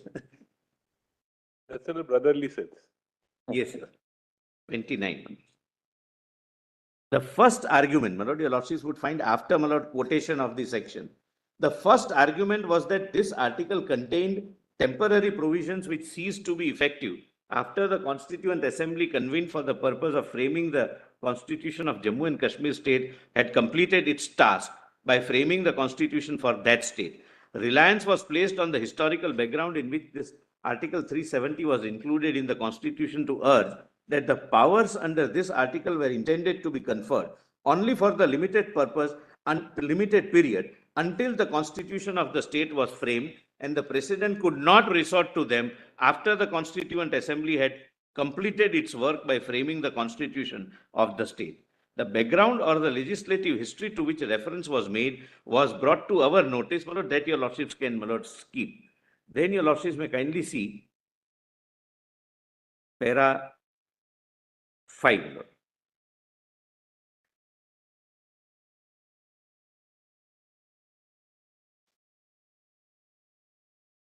My lord, your lordships can, my lord, directly come to 7, my lord.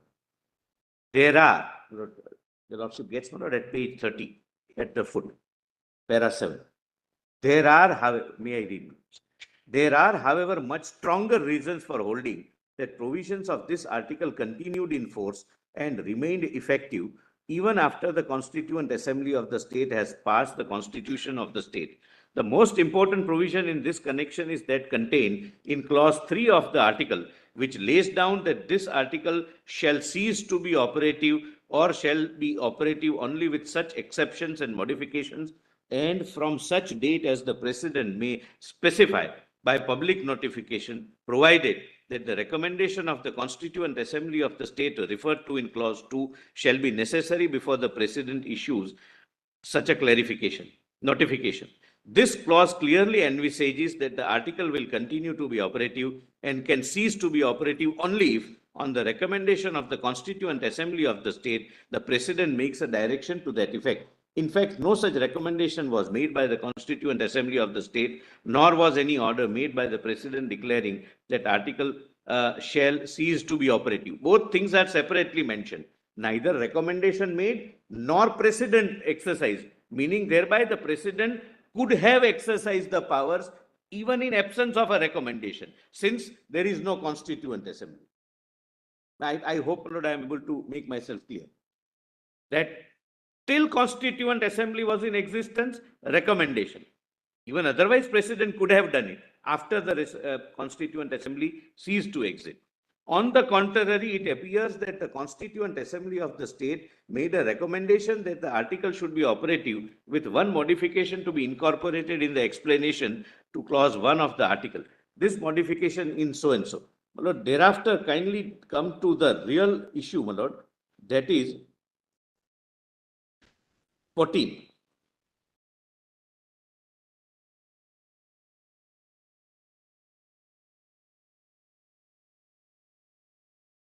para 13, my lord. 13 or 14? 13, my lord, first. The next point urged was that Article 368 of the Constitution having been applied to Jammu and Kashmir with a proviso added to it, there now exists a provision relating to amendment of the Constitution as applied to Jammu and Kashmir under this article, and consequently, while such special provision for this purpose exists, we should interpret Article 370 as being no longer applicable for amending or modifying the provisions of the Constitution applied to that state. This is what was argued by Mr. Nafede. Now, please see what your lordship say. Para 14. I'm sorry, I'll read it for you. This argument, in our opinion, is based on a wrong premise. Article 368 has been applied to Jammu and Kashmir primarily with the object that amendments made by Parliament in the Constitution of India, as applicable in the whole of the country, should also take effect in the state of Jammu and Kashmir. The proviso, when applying this article, serves the purpose that those amendments made should be made applicable to the state of Jammu and Kashmir only with the concurrence of the state government, and after such concurrence is available, these amendments should take effect when an order is made under Article 370 of the Constitution. Thus, Article 368 is not primarily intended for amending the Constitution as applicable to Jammu and Kashmir, but is for the purpose of carrying the amendments made in the Constitution for the rest of India into the Constitution as applied in the state of Jammu and Kashmir. Even in this process, the powers of the President under Article 370 have to be exercised, and consequently, it cannot be held that applicability of this article, that is 368, would necessarily curtail the power of the President under Article 370.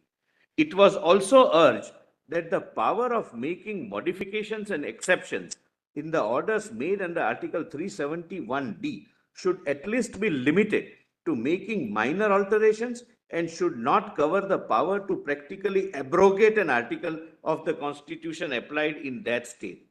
The submission is clearly without force. The challenge to the validity of Article 35C introduced in the Constitution as applied to the Jammu and Kashmir on this ground was repelled by this court in P.N. Lakhanpal versus State of Jammu and Kashmir. Subsequently, the scope of the powers of making exceptions and modifications was examined in greater detail by this court in Puranlal Lakhanpal. Yes. And that is, my lord, which I read, para 4, which as per Mr. Nafede was a near arbiter, but the subsequent bench treats it as a ratio, relies upon it, and holds the same thing.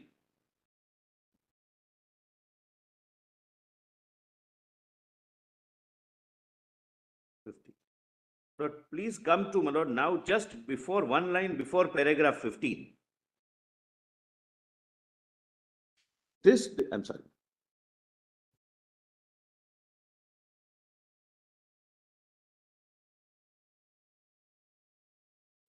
Para, page 34, just above para 15.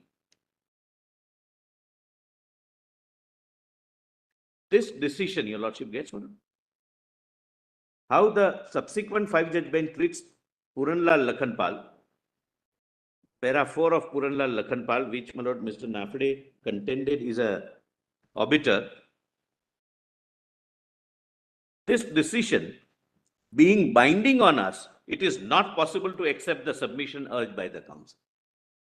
So Puranlal Lakhanpal, para 4 is treated as a ratio. Then 15.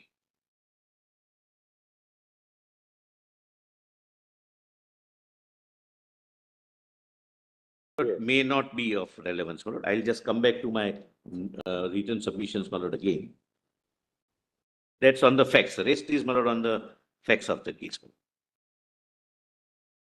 Lord, please come to page 70.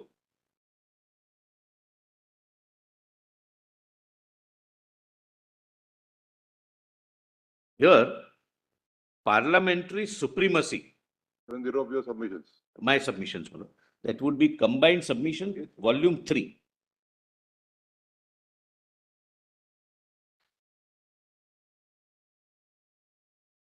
(246), my lord, was applied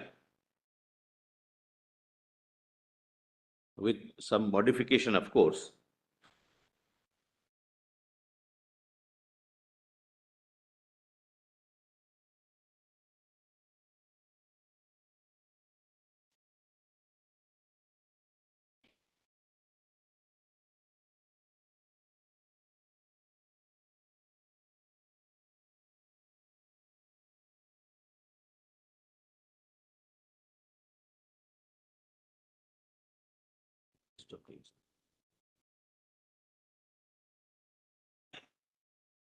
Lord, CO 66, Article 246, which was originally applied in 1954 with only one clause, was applied with modification that Parliament would have the power to make laws in the Union list and some entries in the concurrent list applicable to Jammu and Kashmir.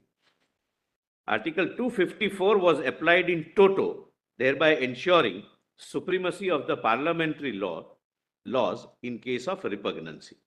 Lord, rest, there are some additions, my lord, which may not be of much assistance, my lord. Kindly come to page 71. Once again, the Lok Sabha, my lord, takes up this issue. And where, my lord, those famous words of the Honorable Prime Minister Nehruji, my lord, are reproduced. Only underlined portion. As a matter of fact, as the Home Minister has pointed out, it has been eroded, if I may use the word, and many things have been done in the last few years which have made the relationship of Kashmir with the Union of India very close. There is no doubt that Kashmir is fully integrated. I repeat that it is fully integrated. The provision eroded. Most of the provisions are applied according to the situation of the day, and it was awaiting of being extinguished right from 64 onwards.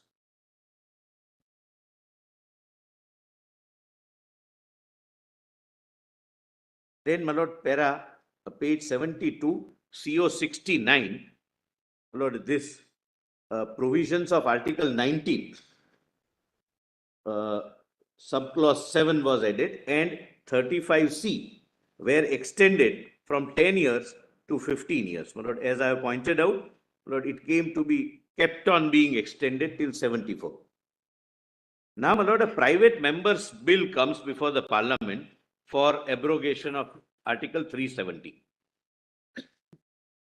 Please see, my lord, the debate, the underlined portion only, my lord, for brevity, my lord, so that I don't, my lord, waste more time of your lordships.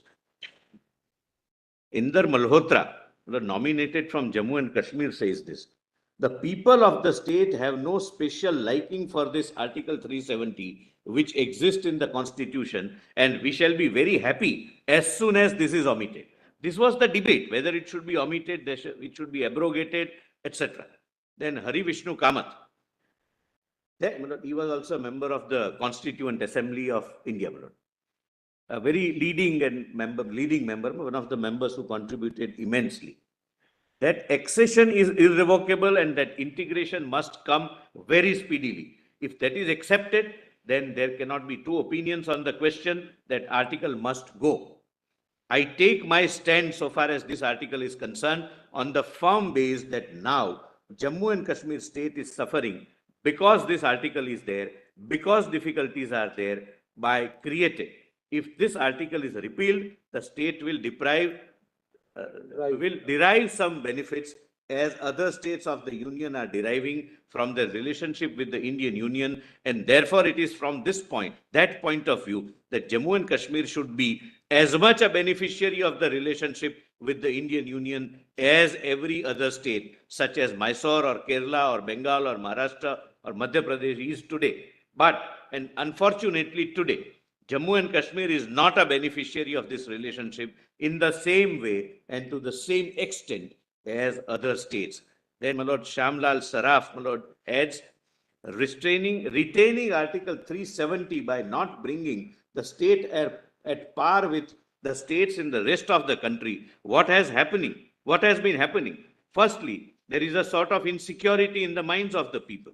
Secondly, I will say this frankly, in certain cases, local vested interest, some of them may have been my colleagues, want to have the best of everything and want to take advantage of the present situation. Without bringing any communal, sectarian, or any other view into the matter, I will say that purely from the people's point of view, the people of state have suffered. Once these barriers are removed, once they are allowed to function as any other part of the country, the people will very much benefit. But what was barrier for the people was being canvassed and people were being convinced as a privilege to fight for. Then, my lord, Sri Sonavne in the chair.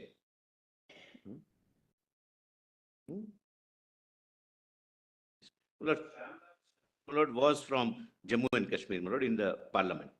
Then, my lord, Sri Sonavne in the chair, underlined portion. There is the non-application of labor laws.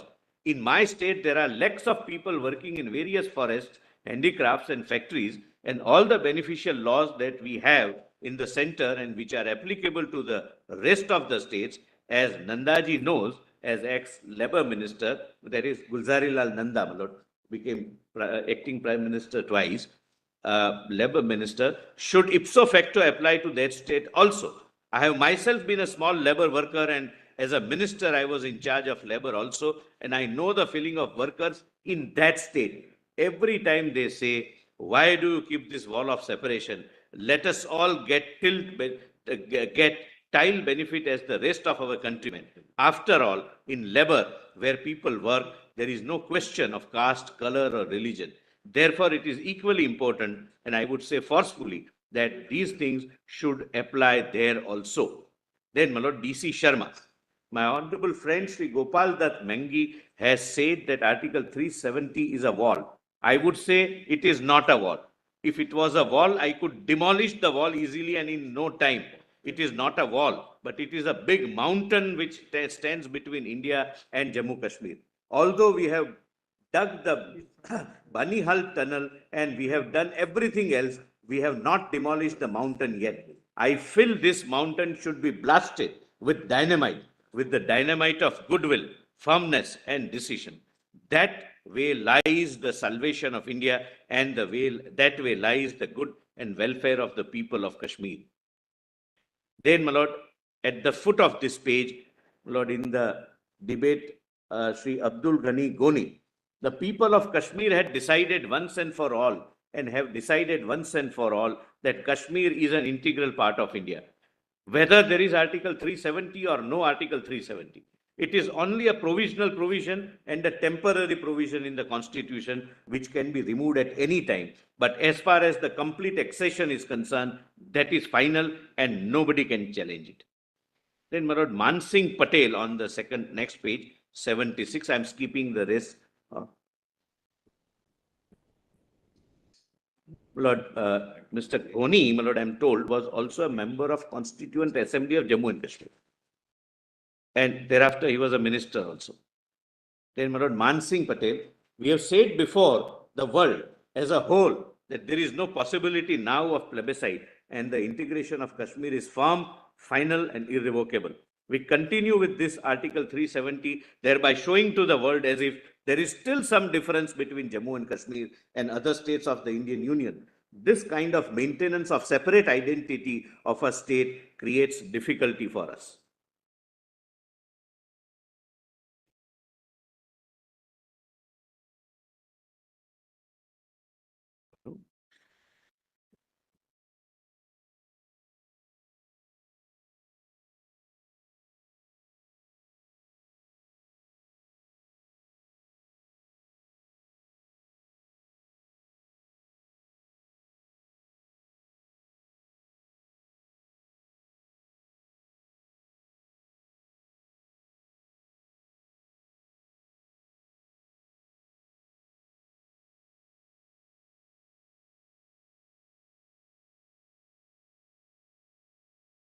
Chatterjee, my lord, I am not reading, voices the same sentiment. Please come to, my lord, page 77, Sri S.S. More, only highlighted part.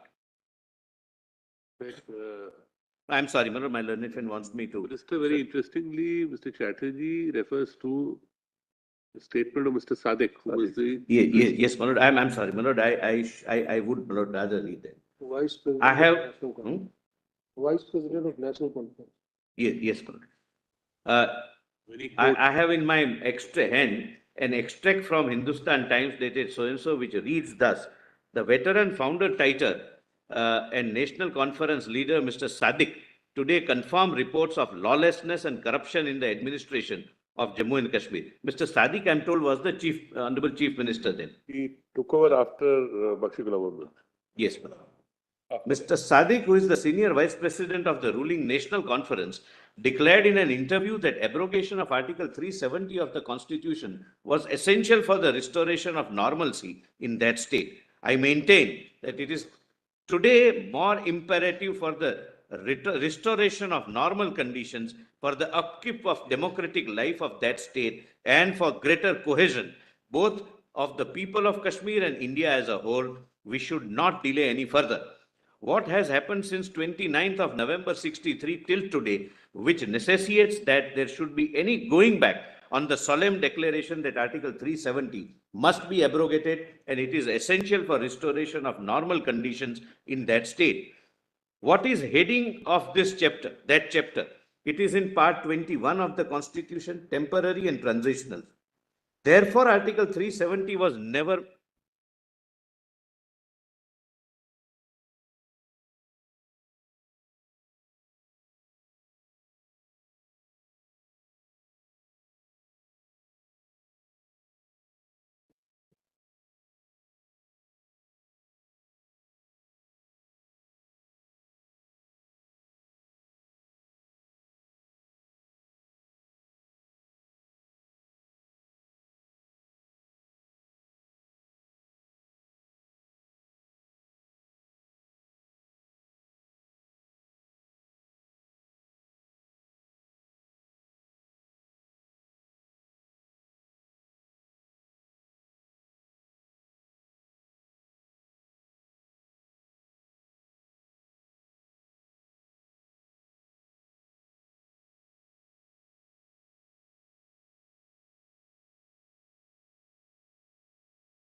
77, the last 4 lines of N.C. Chatterjee, my lords. Therefore, Yes.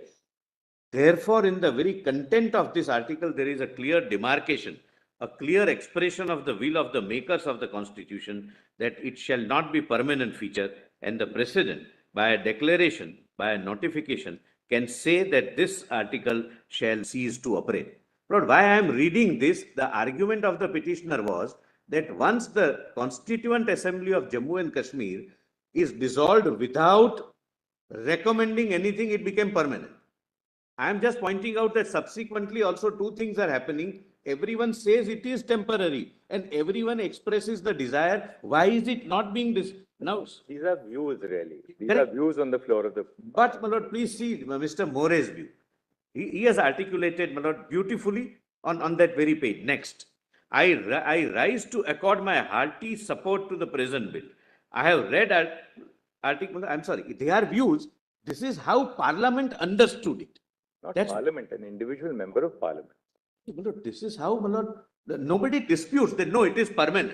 It was not the view of the government of India, at least, because they would have done it then. No, our my lord, law minister has said, the honorable prime minister has said. These are individual views which. What happened to the bill? But Private member bill. It was a private. The private member bill, Malas, it's not carried. what he is reading, Mr. Subban, is a sentiment running across. But Malas, when you read the whole debate, Malas, he's only given you parts. The whole debate is. There will be debates in favor, there will be debates against. That's what I'm so. Ultimately, Mr. Solicitor, we have to construe the concept. We can't really, these are not really expressions of view by Parliament as a collective body. This is Right, how, my individual lord, it was members make understood. something. That's all. I leave it at that. Now, my lord, kindly see the view of the government at page 78 bottom. 4th December 1964.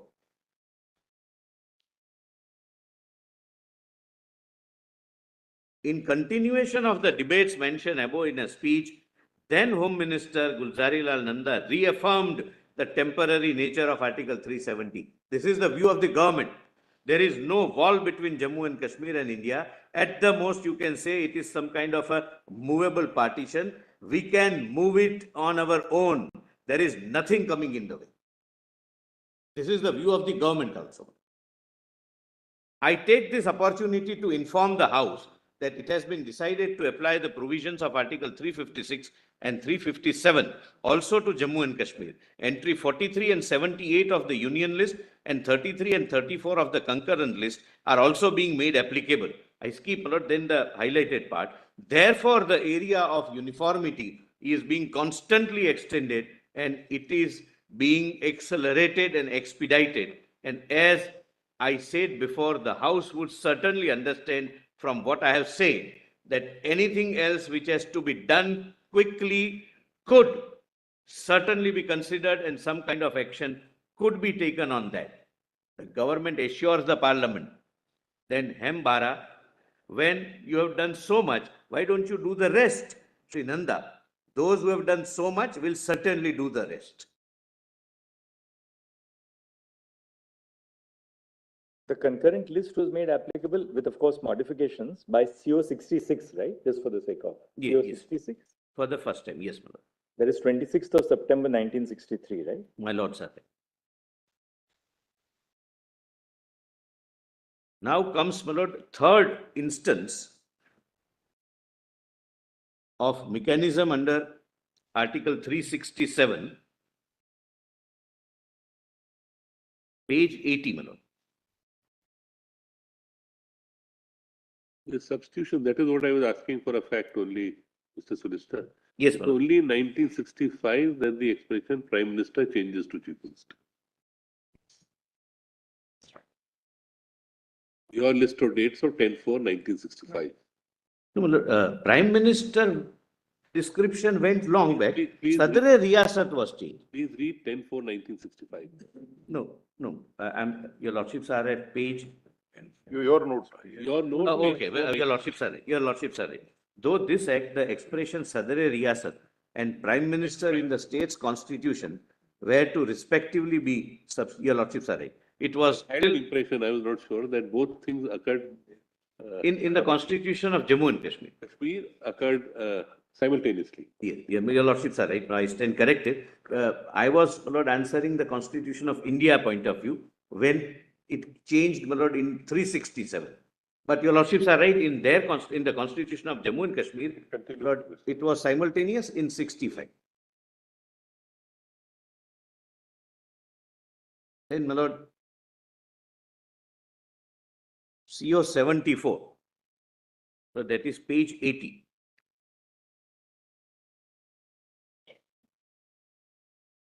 Lord, please see at the foot what changes were made. Lord, CO 367 was the mechanism of Article Article 367 of the Constitution was amended so as to give effect to Article 370.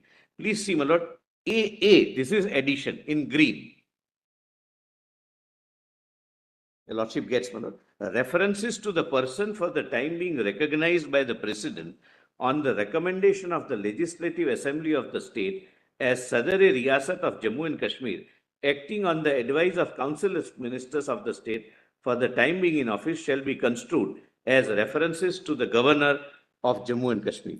References to the government of the said state shall be construed as including references to the governor of Jammu and Kashmir acting on the advice of his Council of Ministers, provided that in respect of any period prior to 10th day of April 55, such references shall be construed as including references to Sadr-e-Riyasat. Then E was already deleted. E was already deleted. I have just kept it here, my lord, as a record for continuous. It was not deleted by this CO. It was earlier deleted, which I have already shown to your lordships. Lord, this change was the subject matter of Muhammad Maqbul Damnu, this particular CO.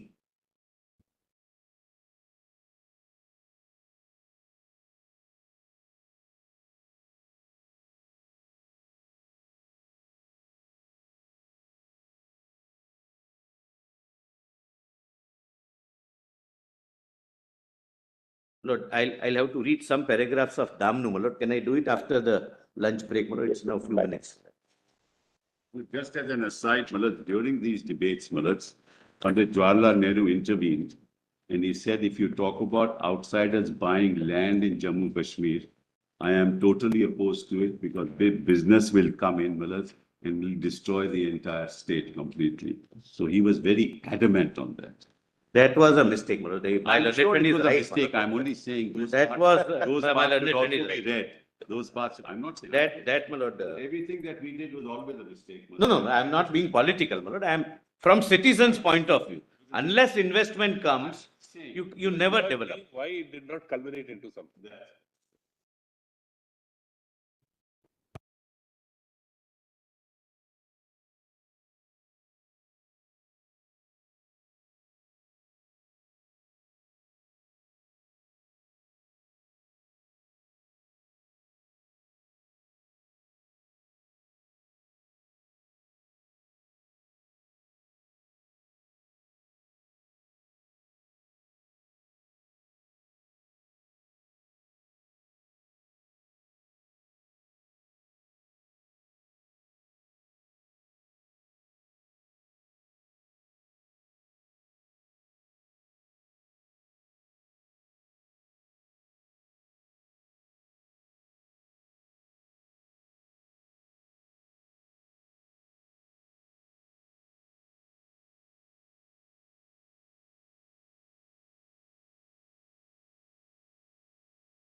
just for the record for that debate, 23 for, 157 against, 160 pages of debate.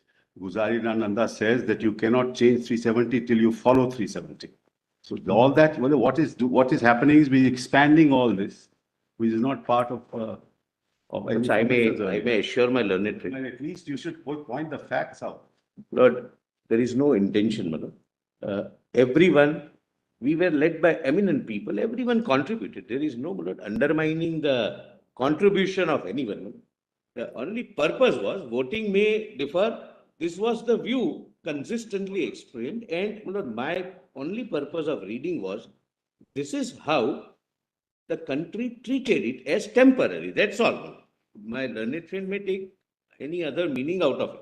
Everyone contributed, but even 370 must have come with good intention of integrating the nation.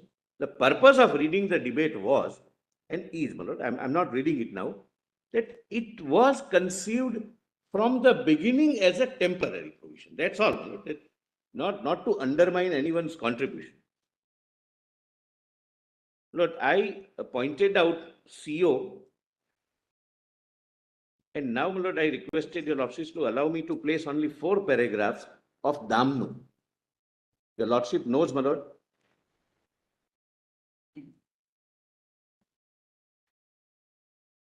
Case law compilation, my lord, volume 1, 36 at 44. I'll read only the relevant part.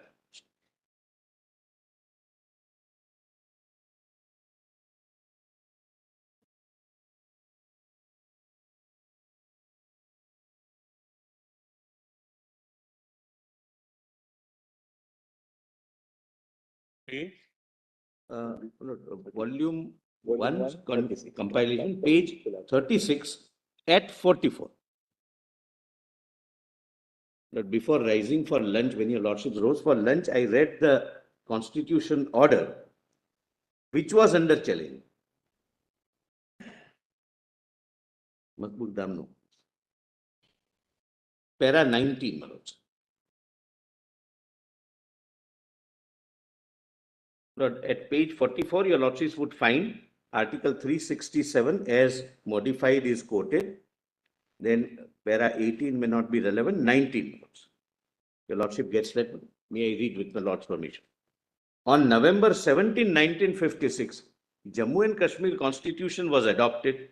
Some sections came into force on that date, and remaining sections came into force on January 26, 1957.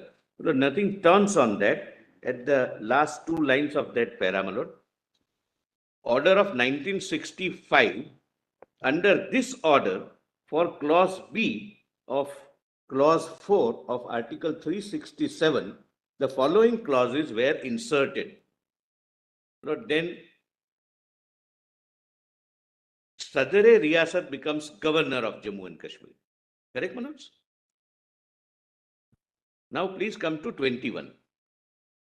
According to the Attorney General, this is a mere definition inserted for the purpose of the article in accordance with the constitutional conditions prevailing at that time. It says at that time because 65 was the CO, 65 or 66, but the matter was heard, my lord, somewhere in 70s. Therefore, nothing turns on that. According to Mr. Garg, this is the kingpin of the whole relationship between the Union of India and the state of Jammu and Kashmir. According to him, neither the Jammu and Kashmir Assembly nor the President were competent to impair the functioning of Sadr-e Riyasat. And insofar as Constitution of Jammu and Kashmir Order of 1965 replaced the Sadr-e Riyasat by the governor, it is ultra vires.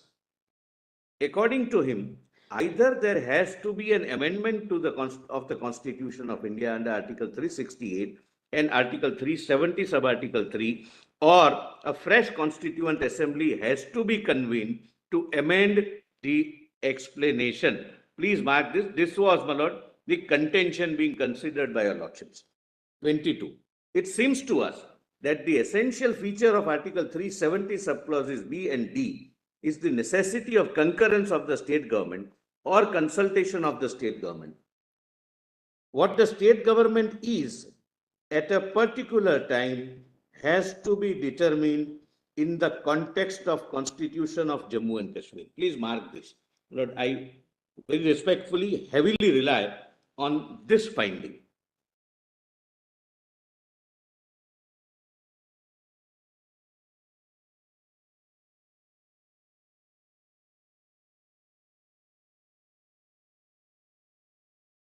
Yes. The explanation did no more than recognize the constitutional position as it existed on that date, and the explanation as substituted from November 17, 1952 also did no more than recognize the constitutional position in the state. So earlier CO is also not taken into consideration. That whoever was in office was recognized by way of an explanation added to Article 367. Then number 24. The learned counsel relying upon Sampat Prakash contended that the only way of modifying Article 370 is specified in Article 370 sub-article 3 itself. He said that this was expressly laid down by this court in the decision just referred to. We are not concerned with the question whether Article 370 sub-article 3 can now be utilized to amend the provisions of Article 371 and 2, and therefore we do not express any opinion on that point. We are now not concerned with the amendment of Article 370 sub-article 1. We are concerned with the situation where the explanation ceased to operate because there was no Sadr areas. It had ceased to operate because there is no longer any Sadr Riyasat of Jammu and Kashmir.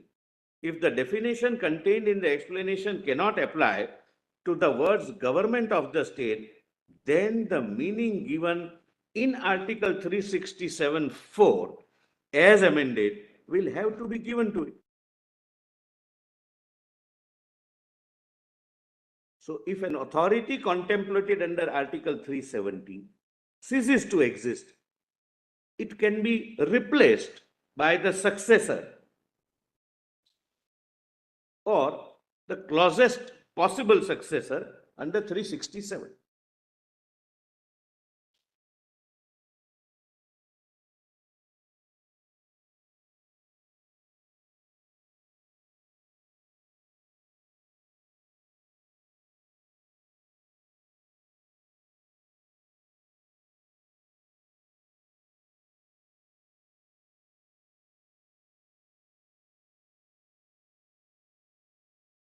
Yes. If this meaning is given, it is quite clear that the governor is competent to give the concurrence stipulated in Article 370 and perform other functions laid down by Jammu and Kashmir Constitution. Now, your lordships may kindly come to the last para, 26. It is true that governor is not elected as was the Sadri Riyasat, but the mode of appointment would not make him any the less a successor to Sadri Riyasat. Both are heads of the state. But I am not reading this in the context of Constituent Assembly being read in the same mechanism of Article 367 to be the legislature. Now coming back, my lord, to my submissions, my lord, written submissions, volume 3, combined written submissions, volume 3, my lords.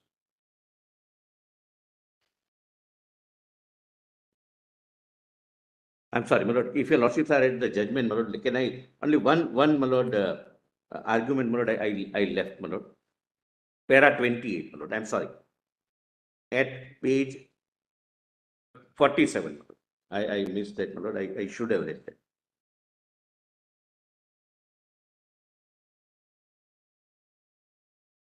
This was also an argument, my lord. A similar argument is made before your lordships by the petitioners, my lord. Therefore, I am relying upon para 28 in Damnu judgment, my lord, at page 47.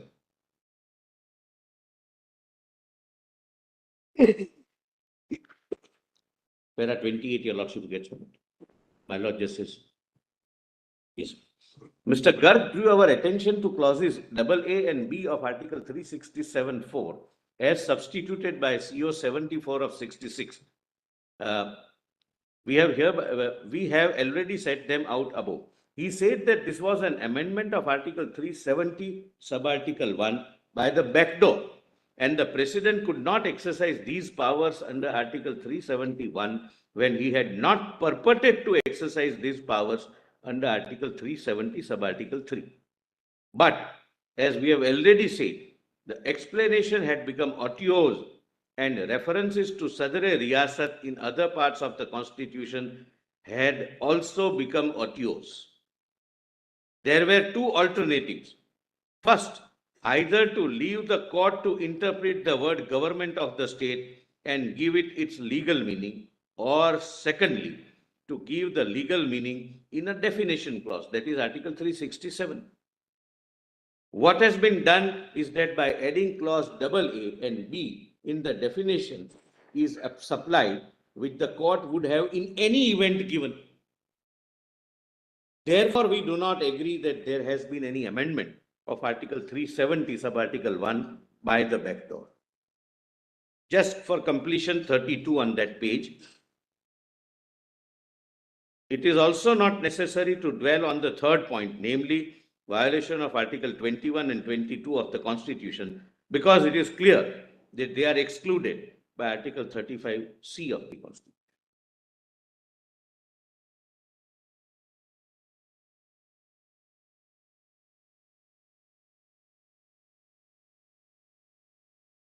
Now, my lord, coming back to my written submissions.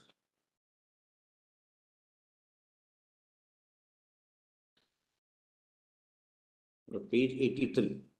Again, my lord, as I had done, I'll skip what is not, my lord, relevant right now and is added only for completion. Page 83. My lord Justice Gawai, my lord, my summary, my respondents' written submissions, volume 3, page 83.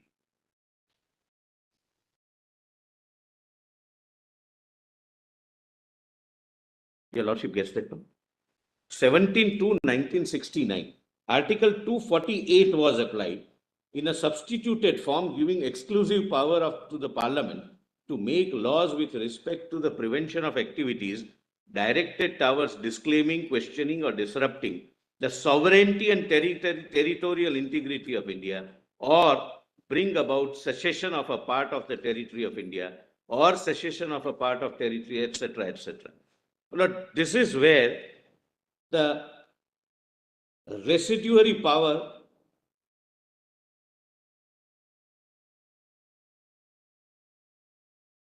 in a wide sphere dealing with sovereignty was given. Then your Lordships may, my lord, kindly come to page 86, my lord. 85 bottom. I am skipping 2 pages now. 85 bottom. 6/5/1972, your Lordship has taken.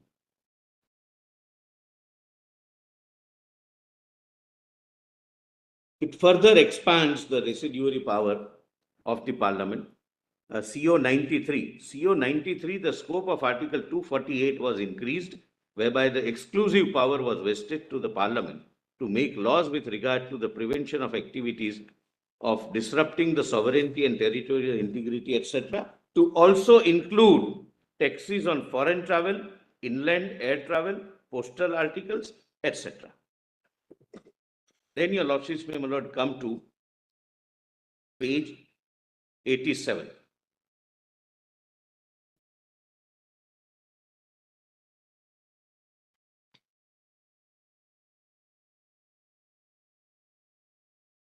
Lord, 28th of August 76, 42nd Amendment of the Indian Constitution come into being.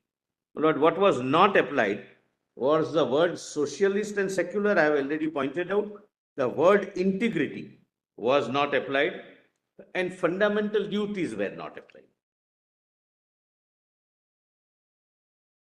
Then March to July 1977, the President rule is applied, is imposed. My lord, I have given the note. My lord, please note, my lord, as a matter of fact, till 2023, governor's rule under section 92 of the Jammu and Kashmir Constitution have been imposed 8 times, and President's rule. I'm sorry, my lord, your lordships are at page 87 at the foot of the page. Till 23, Governor's rule under 92 of Jammu and Kashmir Act 8 times, and President's rule under Article 356 3 times. My lord, under 92, there is a stipulation that it cannot exceed 6 months. Therefore, then, my lord, next date, 9/5/78, 44th Amendment of the Indian Constitution was brought in. The note, the non-application of the said amendment resulted in non-application of clause 4 of Article 22, which provides for major protections against preventive detention, which were not applied.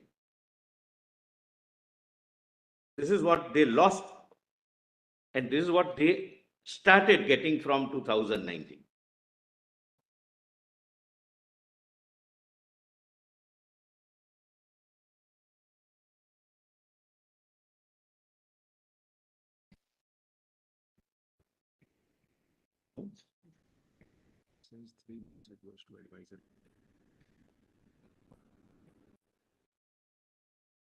Article 22 has not been notified yet, right? So for the rest of the country, it has also not been notified as yet. No, but it is, my lord. Is it? 22(4) is not notified. 4 to 7 is not yet. Wait, I'll check up. I'll check up. What take a noise case? But you can't issue a mandamus to notify a constitutional amendment. Then in Article 359 related to suspension of enforcement of rights conferred by Part 3 during emergencies, the words except Article 20 and 21 inserted by 44th Amendment not applied. Hence, an absurd situation arises where in Jammu and Kashmir, even Article 20 and 21 can be suspended during emergencies, while in rest of the country it cannot be done. That's all, my lord. Emergency provision is a provision of 44th Amendment, my lord. There is, and learned friend may not feel angry about it, my lord. That's the provision which is not applied. That's the only purpose of pointing out. Then, my lord, next, 4th June 85. It modified Article 248 as it applied to the state by empowering the Parliament to make law for prevention of terrorist activities. But please see the note only, that's relevant. This indicates the government of India was taking steps to maintain law and order in Jammu and Kashmir. Notably, the modification to the union list included the term disrupting sovereignty and integrity of India. Then, some provisions with regard to scheduled tribe and in the state where, my lord, but that were in a truncated way, not for election purposes, etc. Nothing turns on that, my lord. Then 30th of July 86, my lord, page 89.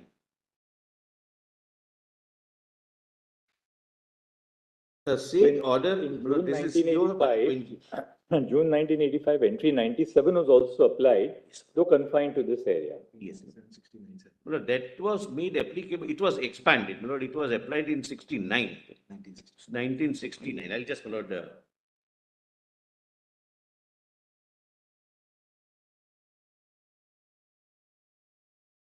if your lordship comes to page 83, it is 17th February 1969, where entry 97, your lordship would find the first para, second line. Does your lordship get, my lord, the Chief Justice gets, my lord? No. Lord, page 83, date is 17th February 69.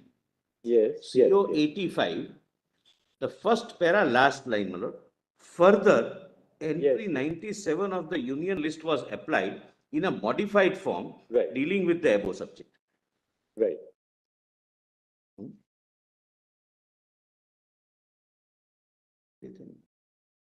Then, my lords. Now we go back to your. Yes, my lord. Page 89, my lords.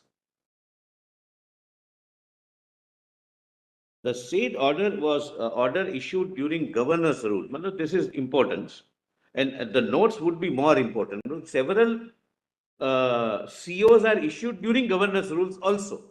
That has been a consistent practice under constitutional convention.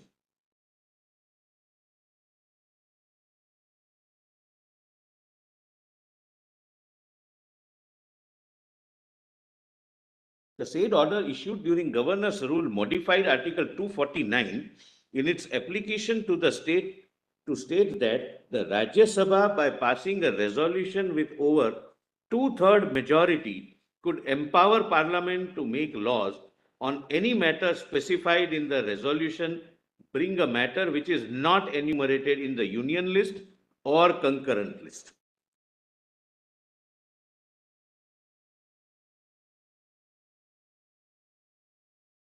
So, my lord, effectively all residuary powers with two-third majority.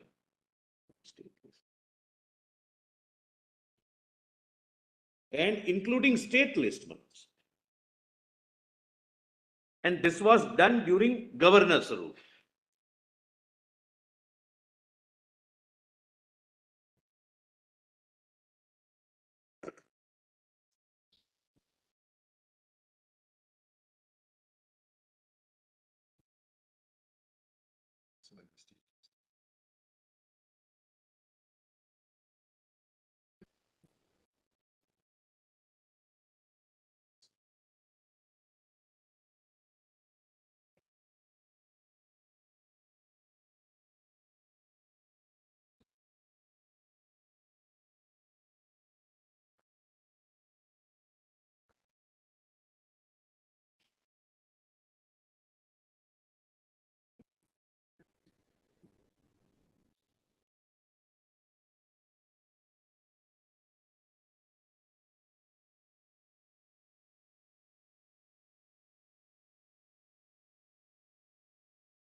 Come to page 37, page 90.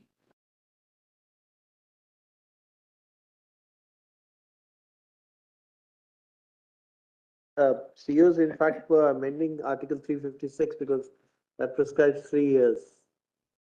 President's rule. I'm sorry. These were then extending the president rule as prescribed in the Article 356 because the period prescribed is 3 years maximum. But it kept on being extended by the By Parliament. COs, it was extended from 3 to 4, 4 to 5. It can go up to 7, Manoj, because Parliament will have to then extend it. Because situation was, Manoj, it was an extraordinary situation. During that period, it was at the. No, I'm not on that. I'm not on that. That the power to amend was excised in terms of 356, notwithstanding the proviso to. Yes, your lordships are right. That was done. 368, notwithstanding the proviso to. Yes. But the body is challenged? No, they were never challenged. No, not challenged. Lord, your lordships are on page 90. Page 9, yes, I'm on page 9. Yes. All 4 constitutional orders were passed under the President's rule. And President rule lasted over 6 years in the state.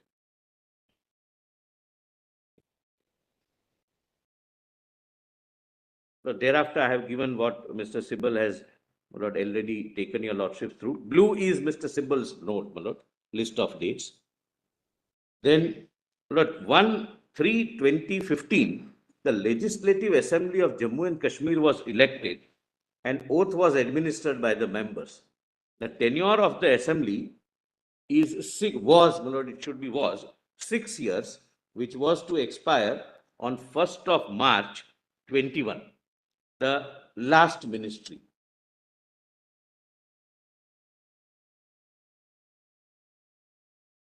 even thereafter, my lords, can we come to the next date, 6th of July 2017, CO 269, the said constitution order harmonized the tax administration of the state of Jammu and Kashmir with the GST regime operating in the rest of India. Correspondingly, entry 82 of Union list was applied with modifications. This ensured even economic unification, so to say.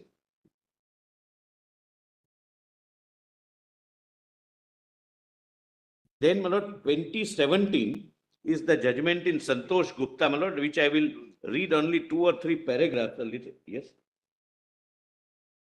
a little later. Please come to, my lord, page 94. 19th June 2018. The then Honorable Chief Minister resigned.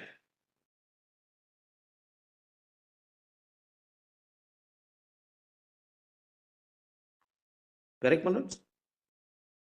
And 20th June, 2018, the governor took the decision to exercise the powers under section 92 of the Jammu and Kashmir Constitution. Now, my lord, couple of things your lordships may note at this juncture. This is appointment of imposition of governor's rule in June 2018. No contemporaneous challenge by anyone, either a political party or any elected member or any citizen, anyone.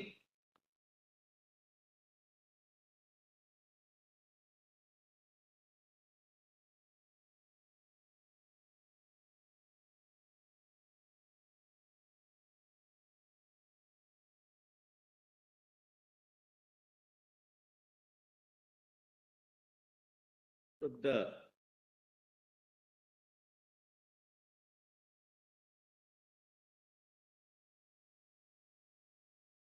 the first challenge comes after 14 months when the impugned action of 5th and 6th August 2019 is taken.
Can you invoke section 92 after Article 356 was made applicable?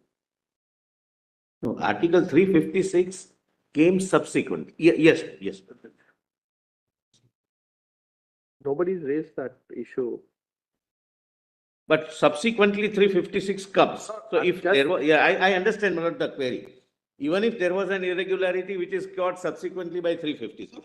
After 6 months. I'm still saying that. But your lordships are right. That is the reason why ultimately I would show, my lord, the constitution of Jammu and Kashmir is required to be repealed because it can never coexist. Once you apply the entire constitution You cannot have a situation where there is a separate document of governance operating. It was, my lord, according to me, it's a separate argument, a piece of legislation, but your lordships are right.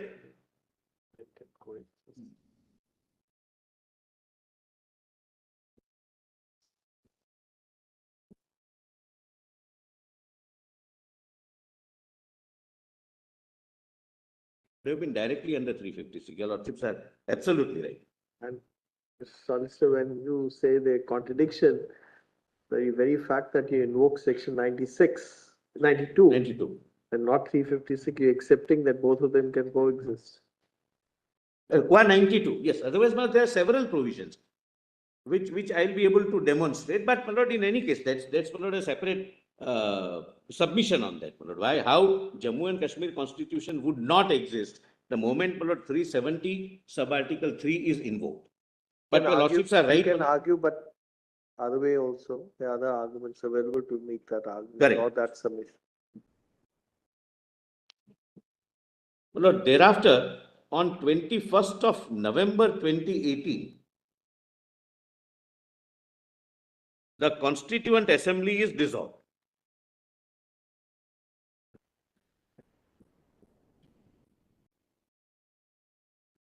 Pardon me, sir? Legislative Assembly.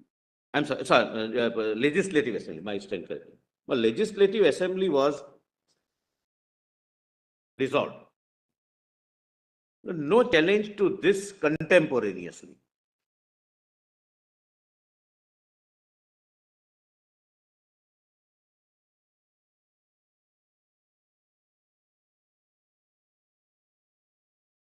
Most importantly, my lords, I'm sorry.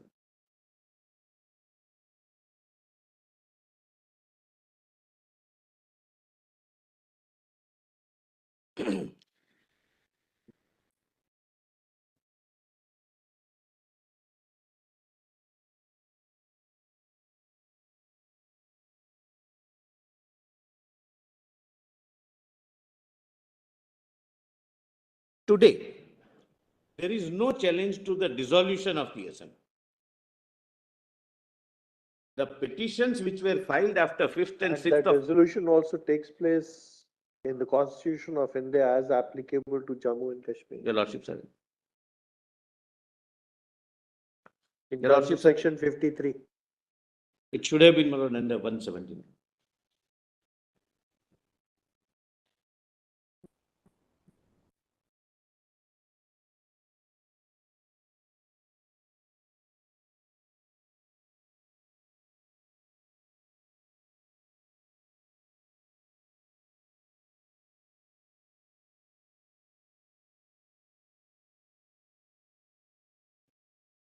The petition which Mr. Sibal argued Muhammad Akbar loan is a petition filed by two members of parliament belonging to National Conference, Muhammad Akbar loan and one another member.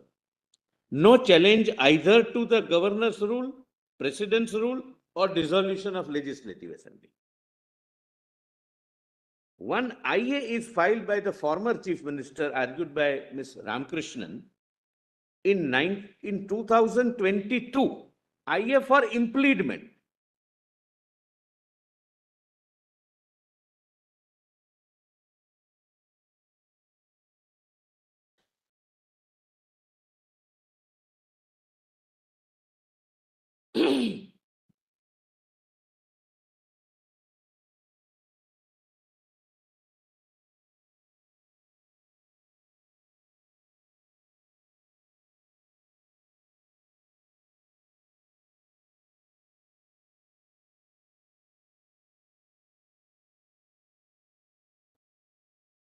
Yes, I'll just double. That is IA number, your lordship wants. IA number is 154272 of 2022. 154272 of 22 in writ petition civil number 1099 of 19. That is item 501 on board, the lead petition, Shah Faisal. Now not my lord, Shah Faisal, but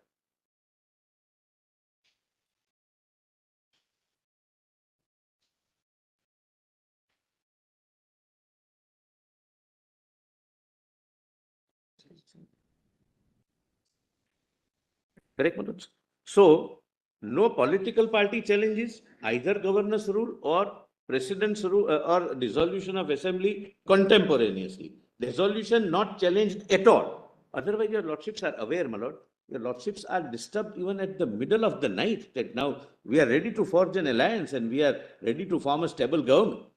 Because there were several arguments were made on that. That how can the assembly be dissolved like that? I am just, my lord, pointing out the hollowness of that argument.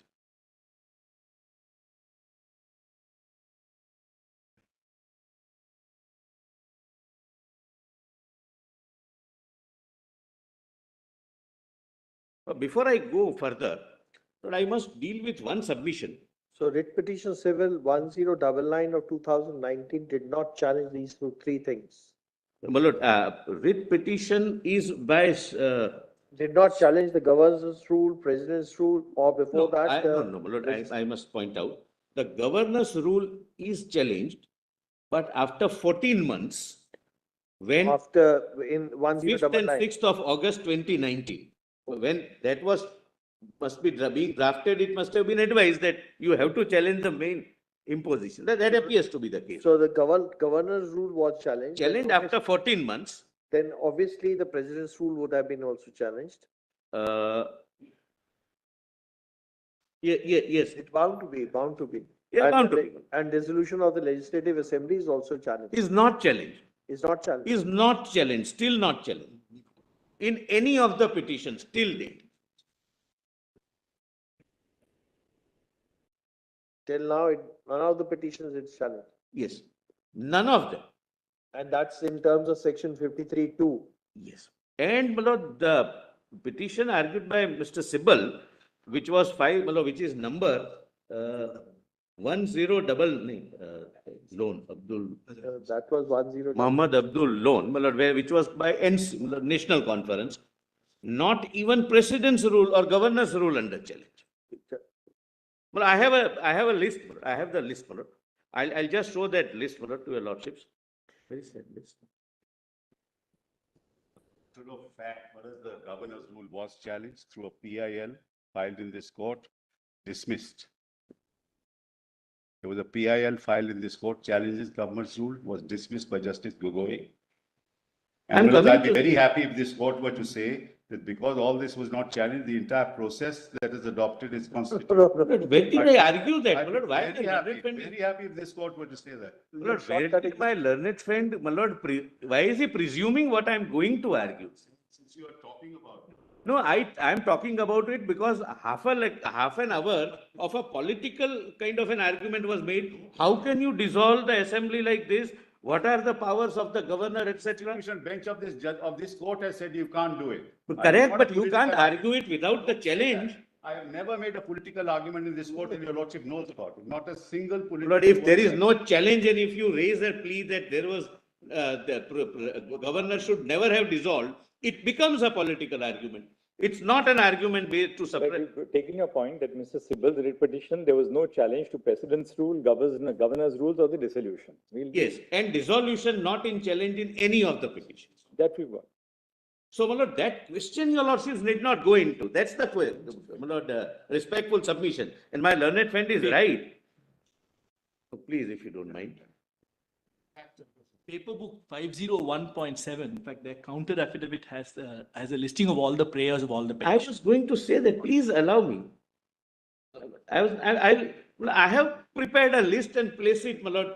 This is the submission in support of my, my lord, plea that your lordship need not go.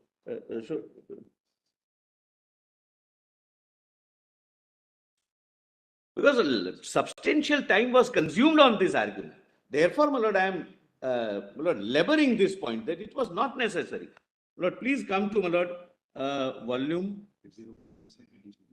501.7, paper book 2993. My lord, the prayers are quoted. 80. Which document file are you saying? Which document? Paper book. The main paper book, my lords. 1.7. Page? Page 2993.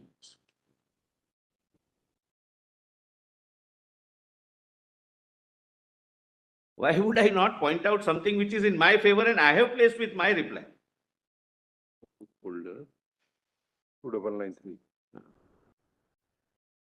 There's various item numbers.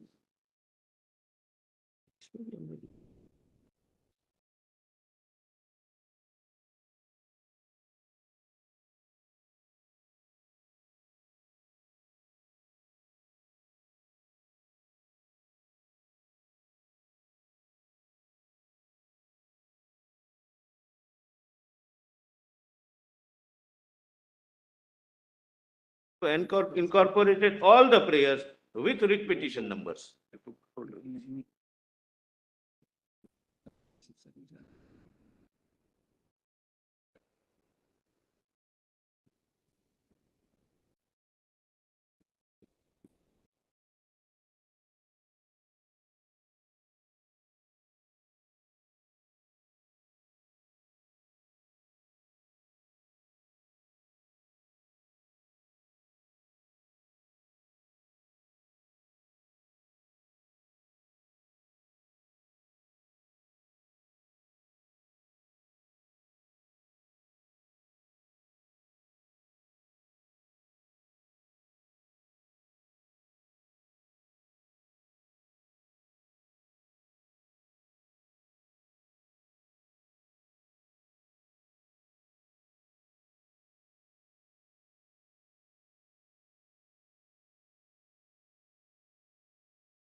Yes, sir. 2993 is the 2993, my lord, is the page number.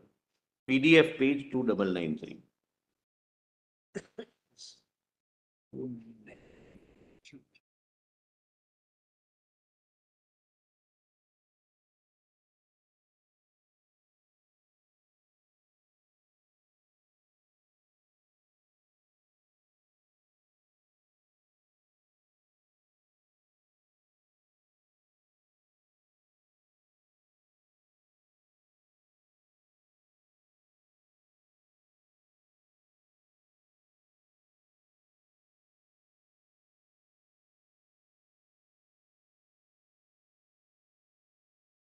Your lordships have seen the chart. These are the only prayers before your lordship. And that too after 5th and 6th of August 2019, after 14 months. And I have, my lord, also narrated a chart showing the pleadings also. But we have petitions where everything is challenged except the dissolution of the Legislative Assembly. Correct. No, my lord, there are petitions. There are petitions challenging the imposition of governor's rule, the imposition of president's rule, and but according to you, no challenge to the dissolution of the Legislative Assembly. Correct, my lords. But one factual clarification. In some of the petitions, even that the governor's rule is not under challenge. For There are some petitions where there is. Yeah, yes, So but we'll have some to deal with it petitions anyway once it is raised. to, Even in to have a challenge to governor's rule. Governor's rule was challenged in most of these petitions post the president's rule. All the petitions post the decision. That is Except why what I. Mr. Sybil said, there was an earlier petition filed which was discussed. Yes, well, that's what, my lord, I have pointed out, my lord, in my summary of submissions, my lord. Please see, my lord. That is, my lord, at page. If there were no actions on 5th and 6th, we won't be here. We wouldn't have challenged anything. We are challenging the actions under those provisions. No, Mr. Sybil. I'm just saying. No, I am also, whenever interrupt, I am just saying, but don't do that. That's why the rejoinder stage is always there. I understand your discomfort, but what can you do? What can I do? I mean, I understand you. PIL. Not PIL, it was not a PIL. I'm sorry, it was not a PIL. My learned friend, my lord, possibly not correctly briefed. It was PDF 250, take my lord, PDF 250. I have, in my written submissions, my lord, I have done this. One MLA challenge, it was not a PIL. Please see, my lord, the order of this honorable court. And kindly have a look at, my lord, at PDF 250. Same paper book? Yes, my lord. Which paper? No, I'm sorry, volume paper. No, I'm sorry, written submissions paper book. You are taking us back to volume 3? No, my lord, the same volume 3 of written submissions. That's what I'm saying. Yes, there PDF page 250. This Gagan Bhagat was not a PIL petitioner, he was an MLA.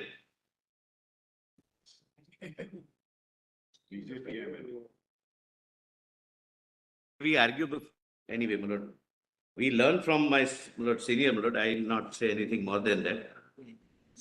Yes, I know. I am only arguing a matter, my lord, I have no political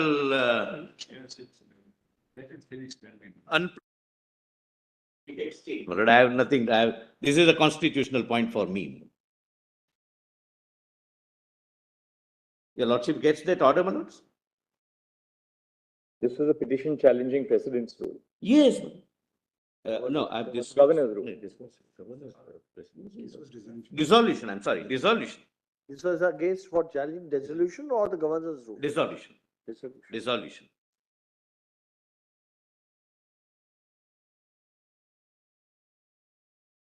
Therefore, they've not included that prayer in any of these petitions because that has attained finality. That's what they came to know when I say in my written submissions. They were not aware of it. They have not mentioned that we have not challenged because it is affirmed by the Supreme Court. I'm sorry.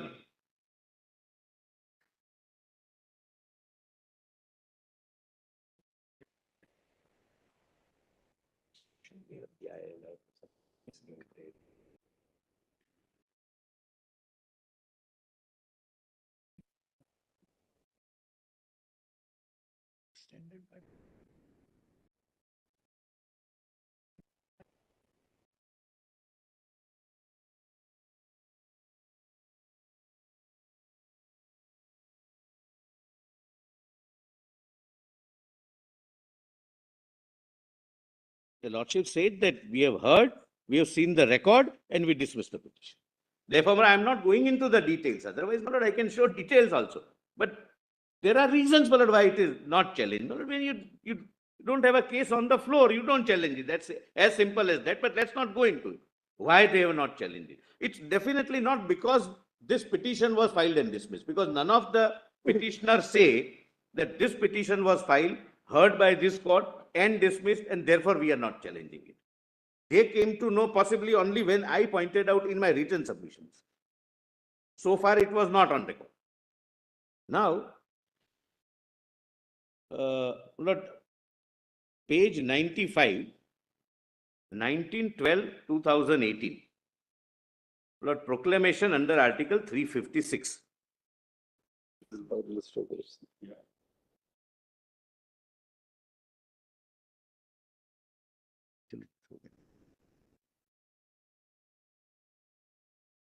Lord, here, my lord, I must answer one question. Lord, suspension of proviso to Article 3, my lord, that was an argument. Lord, there are two arguments.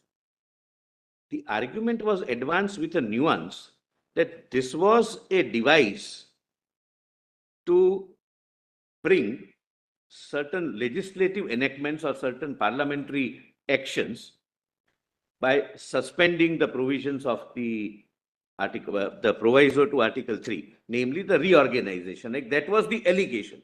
Correct, my lord? Your lordship recollects that.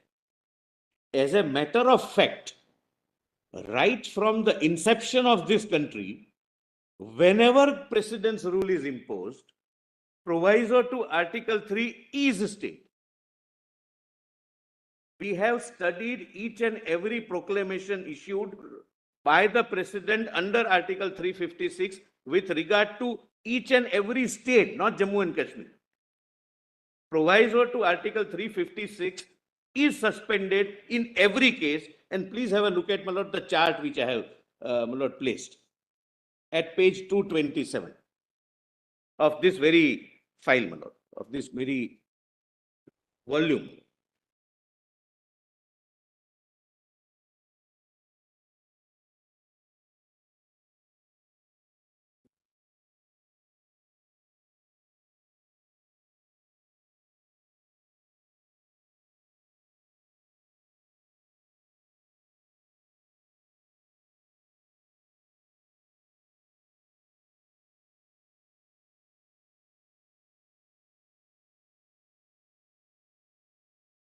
as if we did something surreptitiously because some sinister plan was in the mind. This happens right from the inception. The first president rule was in Kerala in 1957. Since then, my lord, we have studied, and my lord, we have the learned AG also has the volume, my lord, if your lordship would like to see that. But I have said so. So please come to page 227 of this very volume, my lord.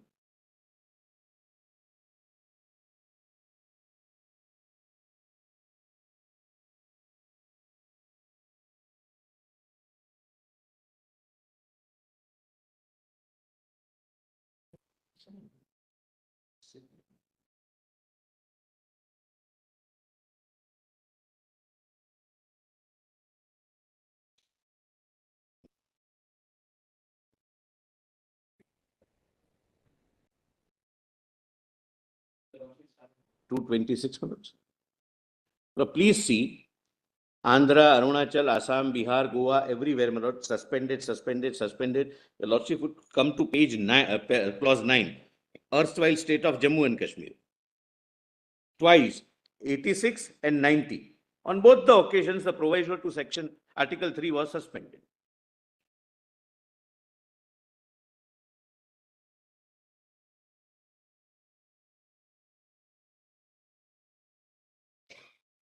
There is a reason, my lord, why this format is used.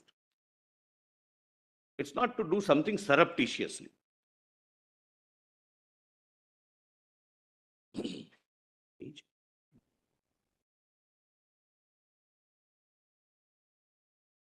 Lord, in S.R. Bomai, the law laid down, and I will come to that, the law laid down is that the legislature cannot function without council of ministers.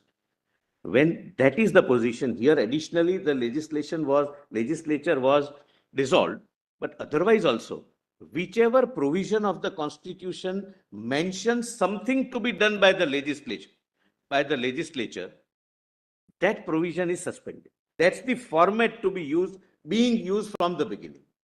1977 was the first use of 356, 59, I'm sorry, 59. Mr. Nambudripad's government was removed and the president's rule was imposed. That was the first and perhaps the most controversial imposition of president's rule. There also suspension of 3 proviso was there. We have the notification if your lordship would like to see that. The first use of 356. This is the idea. This is the purpose. Whichever constitutional provision says use of some legislative act by way of making law, by way of views, by way of recommendation, those provisions stand suspended during president's rule. It was not with a view to do something which they claim to be a fraud on the constitution. That's the respectful submission. Now coming back, my lord, to page 95. Lord, once the president's rule is imposed, your lordships are aware Article 356 requires that it needs approval of the parliament. Both the houses will have to approve it. Lord, last but one date, 28th December 2018. A resolution approving this proclamation issued by the president on 1912 was passed in Lok Sabha. I have given, my lord, my counter affidavit's number. This is not a fact in dispute. 3rd January 2019, approving this proclamation issued by the president on 19/12/2018 by Rajya Sabha. Correct, my lord? Now, my lord, during the president's rule, there are certain steps taken, my lord, with a view to infuse confidence amongst the people. My lord, there were situations, my lord, which were alarming situations. Everything won't come on record. Pulwama happened in February 2019, etc., etc. And the government will have to take certain proactive steps. Now, that first step is 1st of March 2019.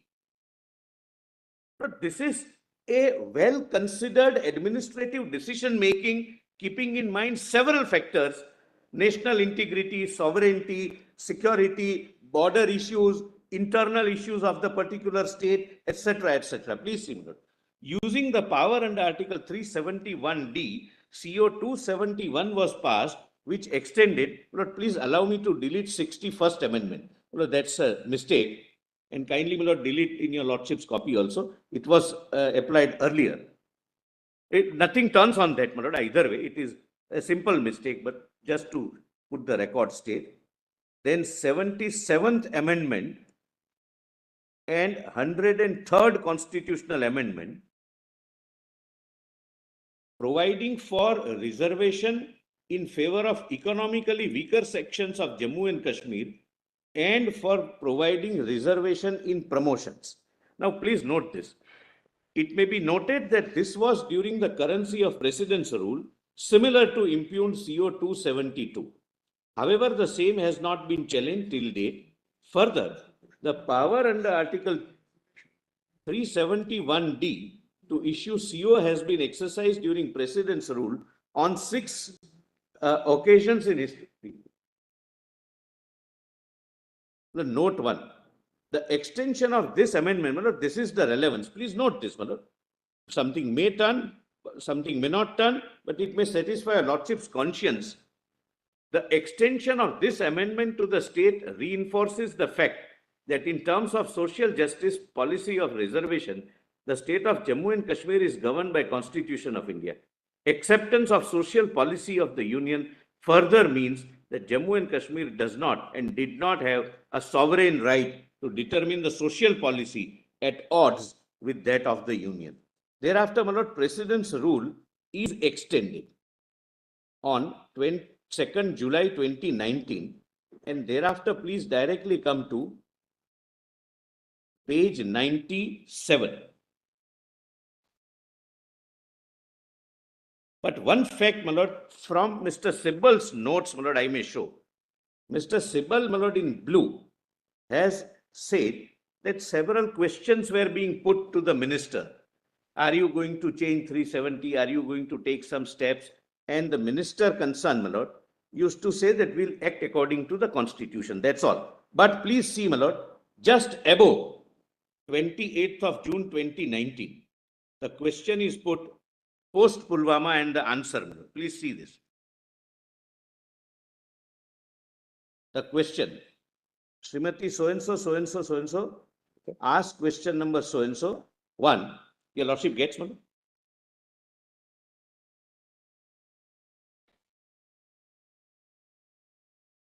Charging, Referring to page? I'm sorry, madam, page 97.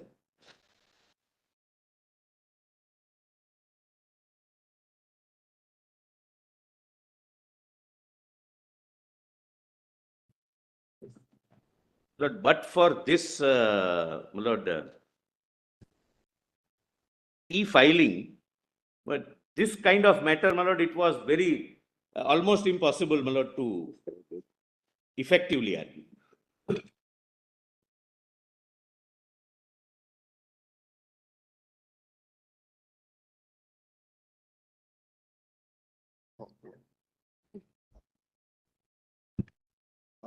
Other way. Just turn it around. No? Yeah.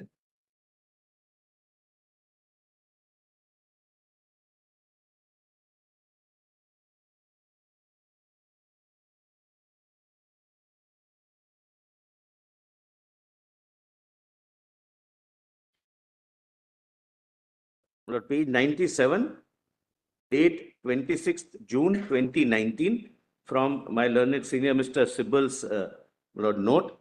Srimati so-and-so, so-and-so asked question number 485 from the Minister of Home Affairs as to A, the viewpoint of the government regarding Article 370 and 35A in respect of Jammu and Kashmir. The policy government is working on to control the terrorist activities and details thereof. Then Sri Reddy, my lord, MOS Home. At present, Article 370 is a part of Constitution of India.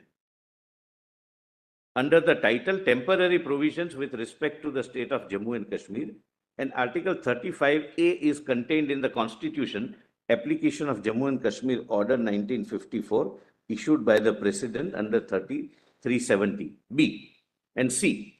The government has adopted a policy of zero tolerance towards terrorism. Effective response is given by security forces to counter terrorism activities in the state of Jammu and Kashmir. In order to combat activities of terrorists, several steps have been taken, including strengthening operational grid, enhancing coordination among security agencies, effective retaliation of terror acts. Please mark this, brother. And this comes, my lord, immediately, strengthening the ROP to protect convoys, etc. Correct, my lord? I leave it at that, my lord. I don't wish to elaborate it further. My lord, since the President's rule was extended, my lord, it had to again go for approval. Both the houses, my lord, respectively on 28th June and 1st July, my lord, approved the extension of the President's rule. Now comes, my lord, an important event. Again, my lord, to ensure that those who are staying in border areas are having a sense of security, social security.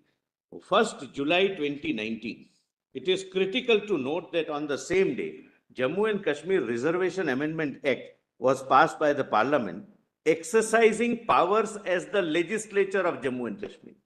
Your Lordships have seen Article 256 1B, that when President's rule is there, the Parliament exercises the powers of the legislature. This enactment was passed. Considering the strategic and security concerns in mind, the Jammu and Kashmir Reservation Amendment Act was passed by the Indian Parliament. This fact is mentioned to show that, like in past, the Parliament has exercised legislative powers of Jammu and Kashmir Assembly under Article 356 1B. Prior to, this is important, prior to the aforesaid act, some category of reservation was available only to border areas of Kashmir division. Border areas of all divisions, that is Kashmir, Jammu, were facing frequent attacks and shelling, and resultantly more hardship. Regimes prior to 1/3/2019 somehow confined the reservation benefit to borders areas of Kashmir division only. Lord, there are several steps which are required to be taken in view of several circumstances which the nation faces. And these are the steps as precursor. Lord, kindly see now PDF page 229 of this very compilation. Lord, I have said that this has been the practice and the constitutional convention throughout. Whenever there is a President's rule, the Parliament exercises the power of the legislature as contemplated under Article 356 1B in all states.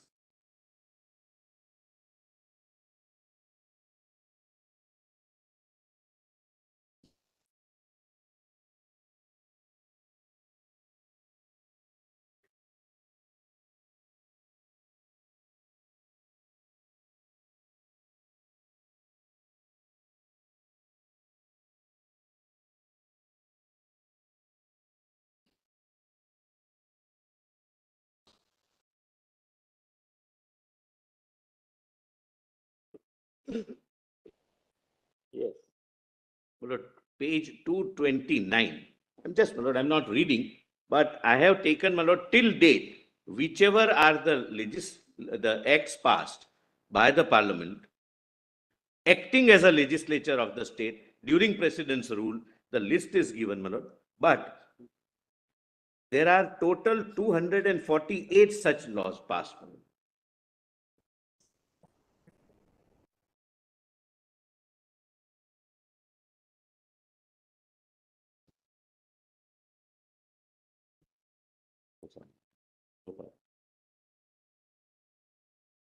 West. 248 laws. Lord, just go to 242. I'm sorry, 243. Lord, there is something which would, Lord, require your Lordship's attention. Lord. 242, Lord, I'm sorry. At 243, Lord. Look, this is, I'm showing in case of Punjab. Look, the most important part of any legislative transaction is passing of the budget. Budgets are passed by the parliament on behalf of the states, acting as a state legislature.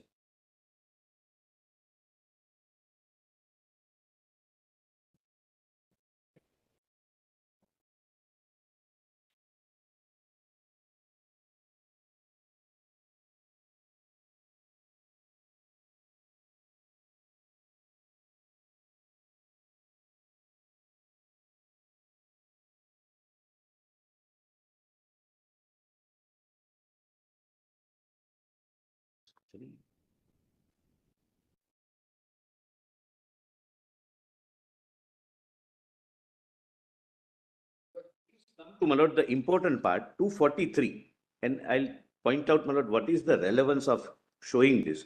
In case of Punjab, your lordships would find item number 31, the Punjab Reorganization Bill. Your lordship gets that? Yes. My lord Justice, my lord, 240. But during the President's rule, the Parliament acting as the legislature even reorganized the state of Punjab. Something which happened here, my lord.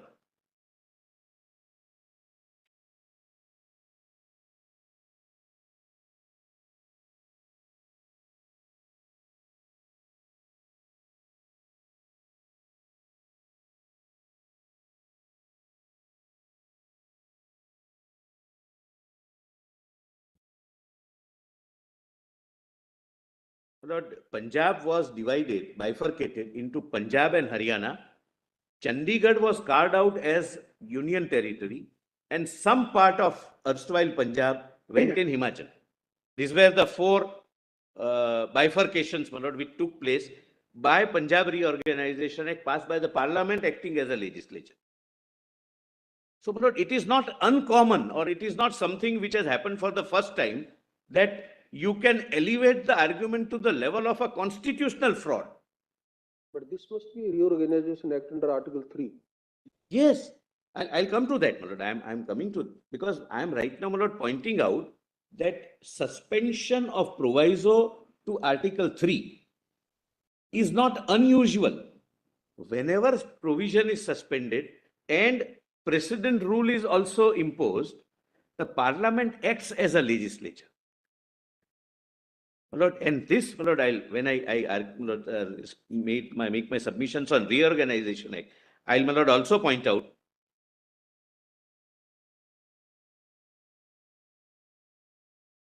this Reorganization Act was challenged on this very ground before Delhi High Court. Yes, Punjab. Yes, Punjab, Punjab Haryana. judgment. My Lord Justice H.R. Khanna's judgment. And it was also challenged before this Honorable Court and Mangal Singh, I'll point out 5-judge bench judgment. This very Reorganization Act.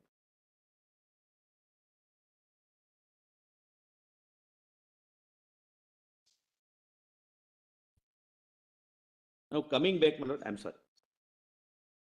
Yes.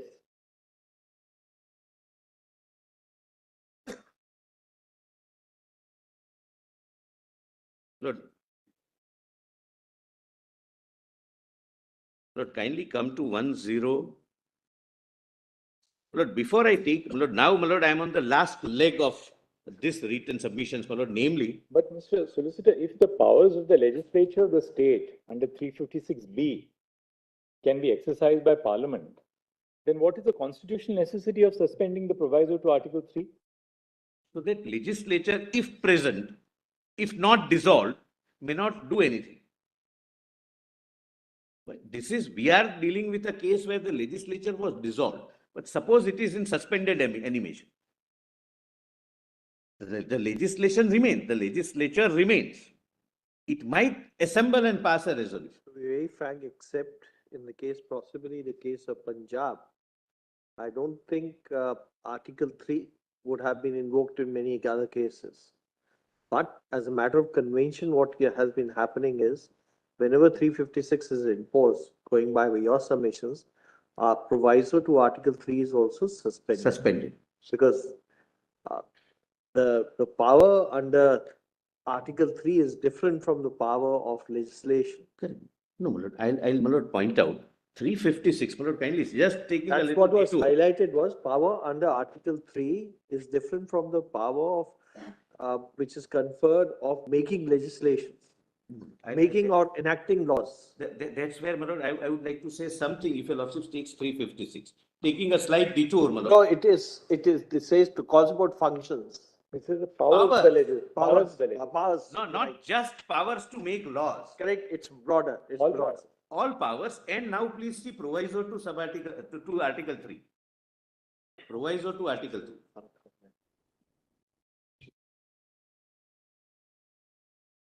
Provided that, I'm sorry, sir.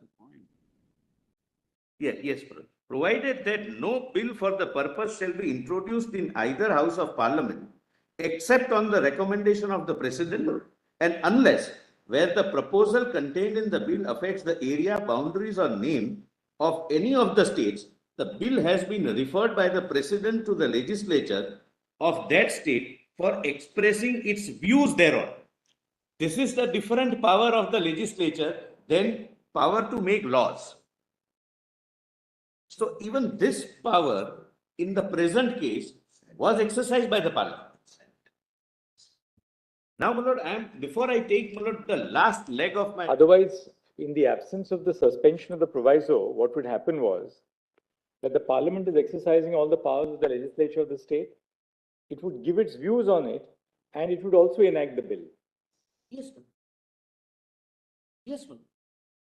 That's the constitution. So that's your answer to the challenge that there's duality is missing in this case, because you say when Article 356 is invoked and we have been, and the proviso is suspended, there are instances in the past wherein it was, this argument of duality was rejected.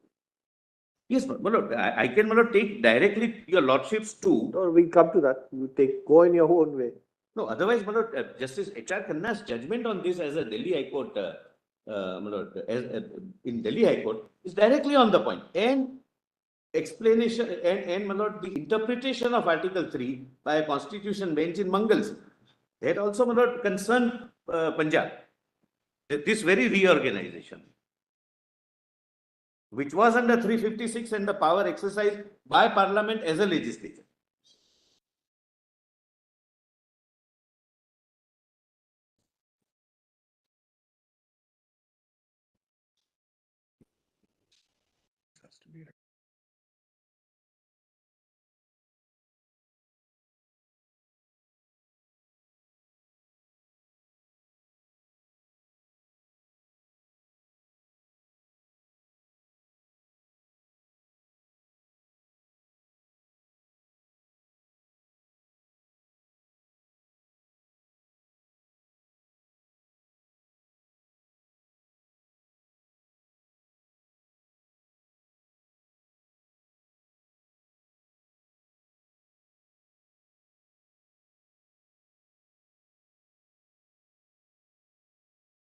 But in Punjab, incidentally, even views were not taken of the Parliament as a legislature, saying that the assembly is suspended.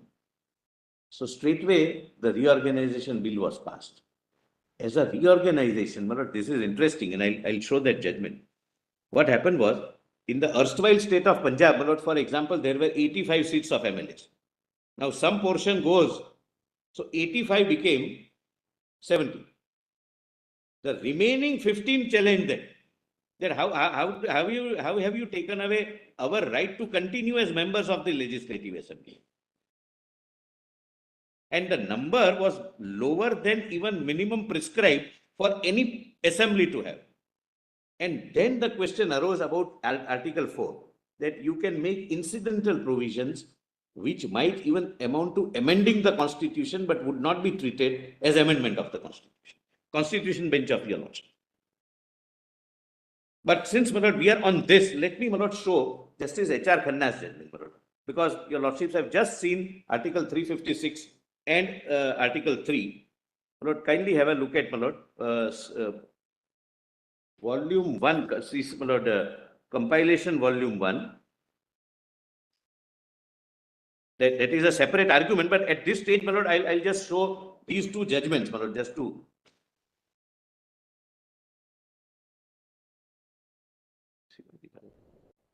Lord, it's marked, my lord, in my written submission also. Lord, it's easier, but rather than going to page 167 of this very compilation, my lord. A very Now you are back to the original one. written, yes, my lord. So that, my lord, your lordship may not have to shuffle through. Yes.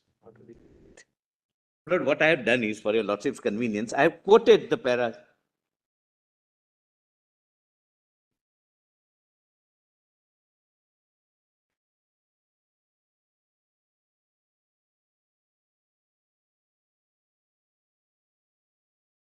Of my written submissions, my lord.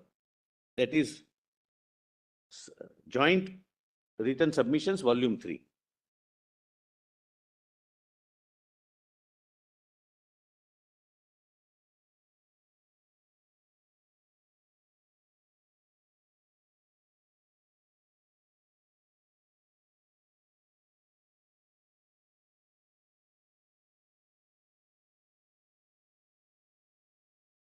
'67, right? 167, my lord.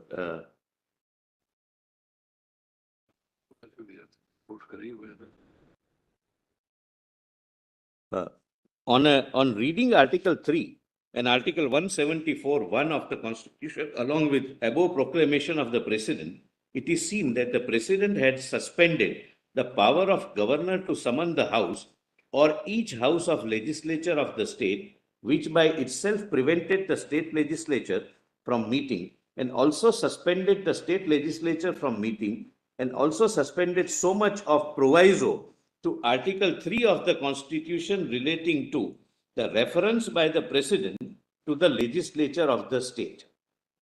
It will thus be seen that the power to summon the legislature of the governor having been suspended, no occasion could thereafter arise during the period when such suspension was in operation for the legislature to meet for the purpose of expressing its views on the bill. Here it was dissolved. The bill to be introduced in Parliament affecting the area, boundaries, or name of the concerned state.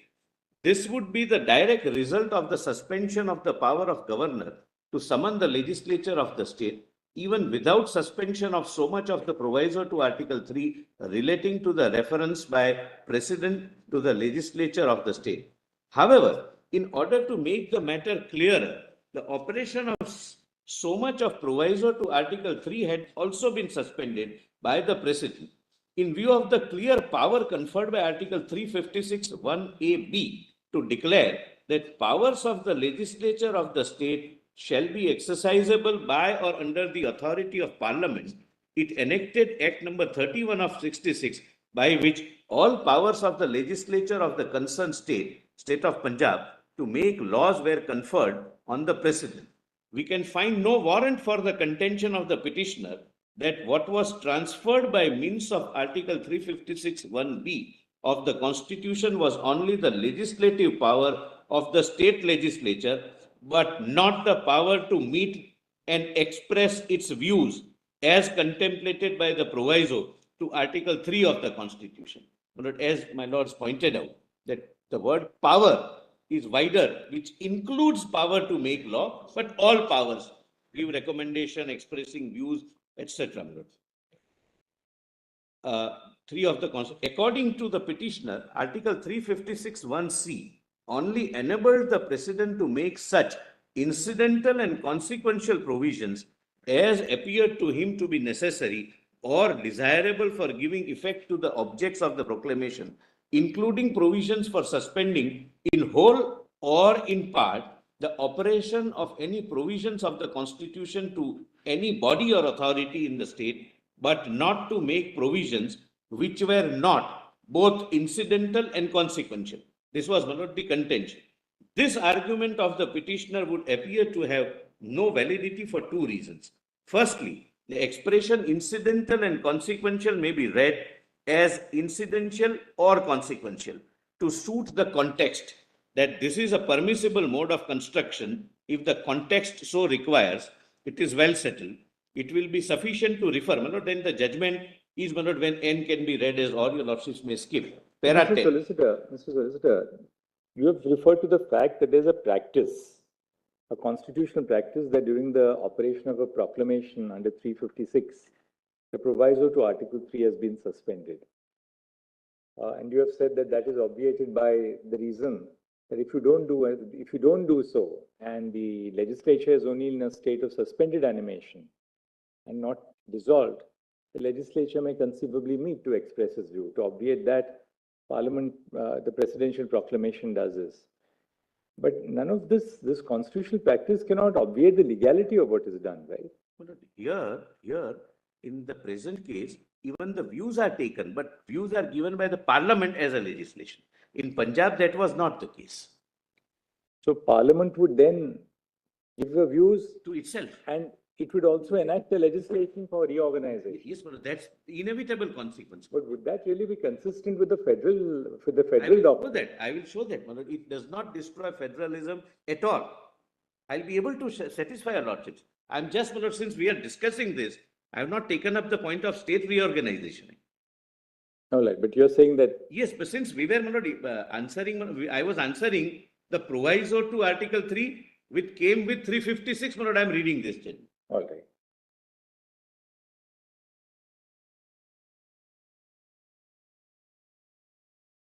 Para 10, it can hardly be denied that the dispensing with the need to consult the views of concerned state legislature was itself a direct consequence of the legislature being unable to meet for any purpose whatsoever during the period when governor's power to summon the legislature was itself suspended. The petitioner does not advance his case in any manner, therefore by laying stress on the expression incidental alone in Article 356 1C. Secondly, the petitioner cannot seek to derive any assistance from the English decisions which he quoted in order to show that what he contended was the restricted meaning given to the said expression, etc., etc.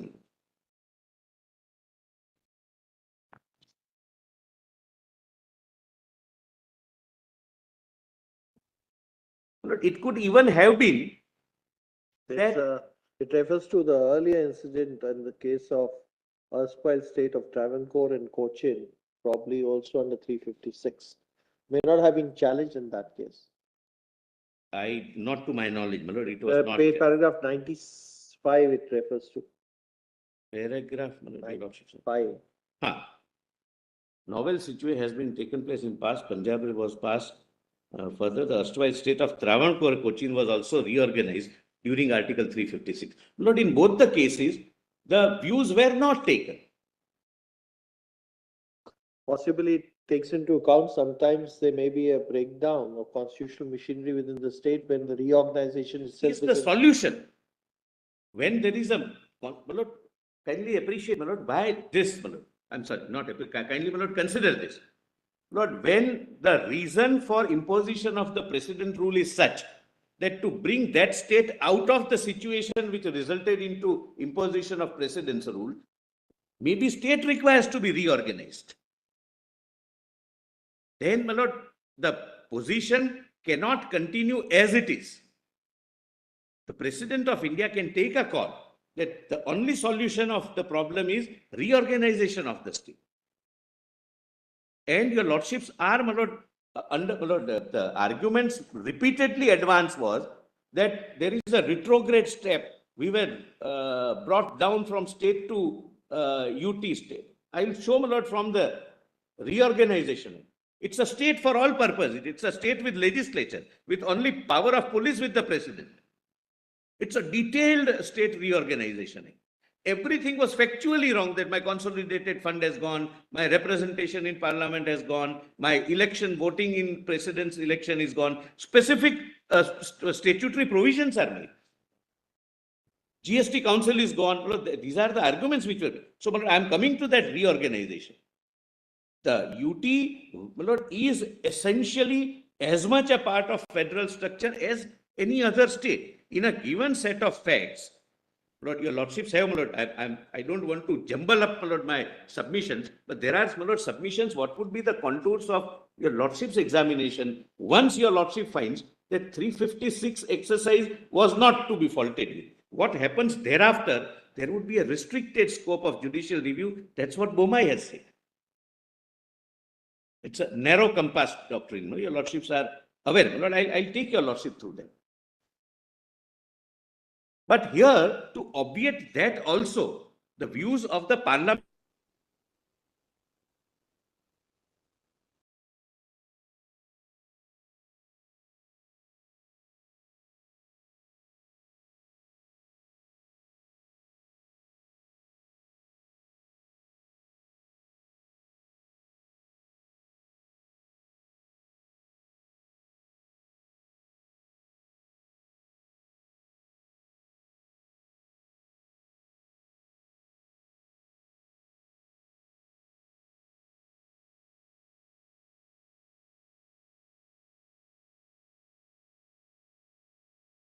situations where it is necessary that for some time this remains under union as union territory. And the Honorable Home Minister on the floor of the House has said that this is a temporary measure. Ultimately, it will become a state. But that's a separate argument. But I'll come to that. Lord, now I may, my Lord, complete, my Lord, my written submission, my list of dates, my Lord. What page? My Lord, I was at page 102. My Lord. But before that, my Lord, I wanted your lordships to read one judgment. My Lord, 102.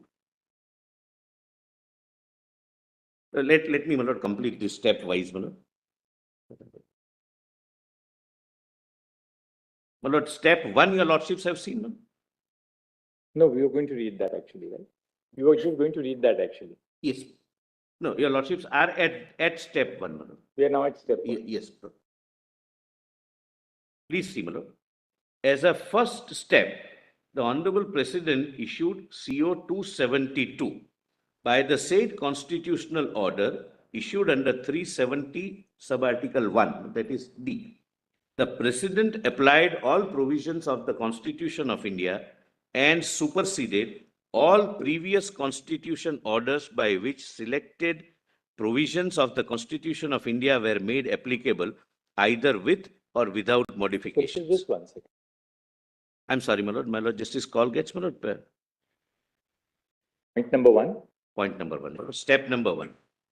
As a first step, the Honorable President issued CO 272 by the said Constitution order issued under Article 370 subarticle 1.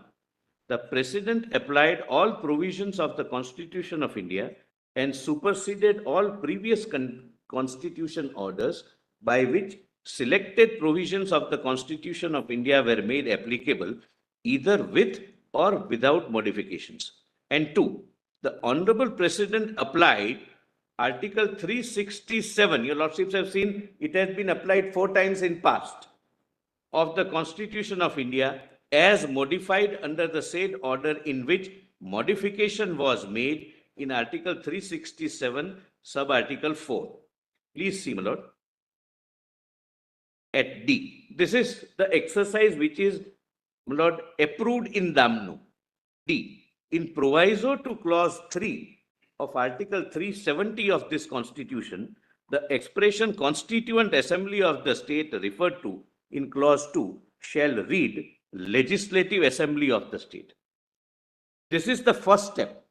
My Lord, when I explain this, my Lord, I'll assist your lordships that in absence of an assembly, Constituent Assembly, my contention in law is that the President is free to take a court, even without recommendation, but I'll come to that little later. Step 2. After having applied the entire Constitution with modification as stipulated in 367 4D, as reflected above, because we had to, my Lord, save 367 because that's the mechanism we have used. Reflected above, the Parliament after CO 272 was placed before it, undertook the following exercise in its capacity as the legislator of the state.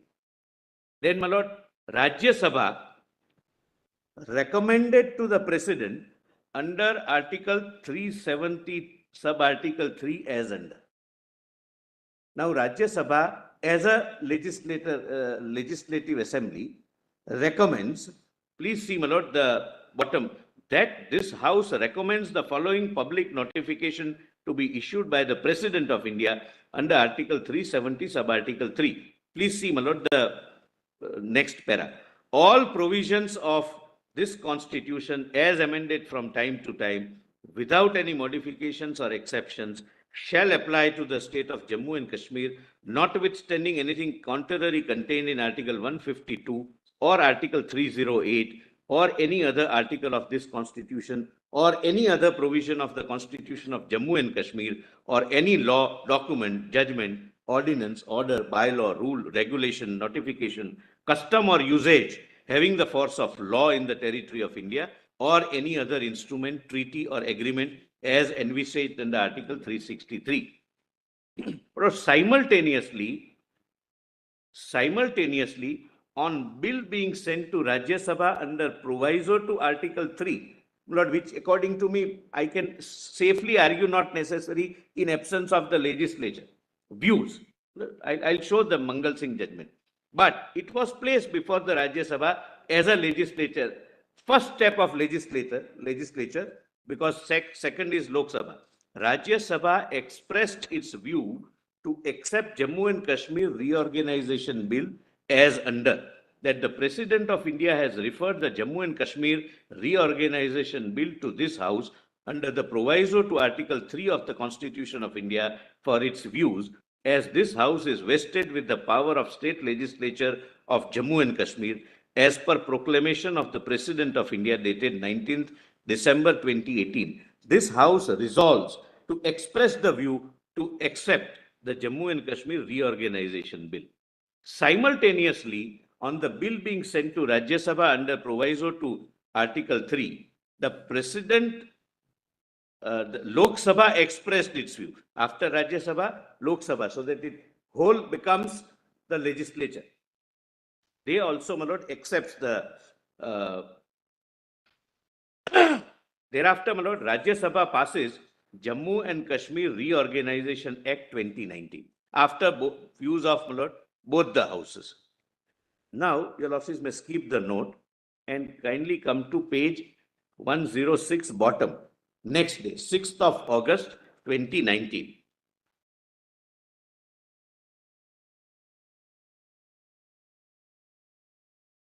The Lordships have seen, my lord, the recommendation of the Rajya Sabha acting as a legislature under Article 370, sub-article 3. Now it comes before Lok Sabha.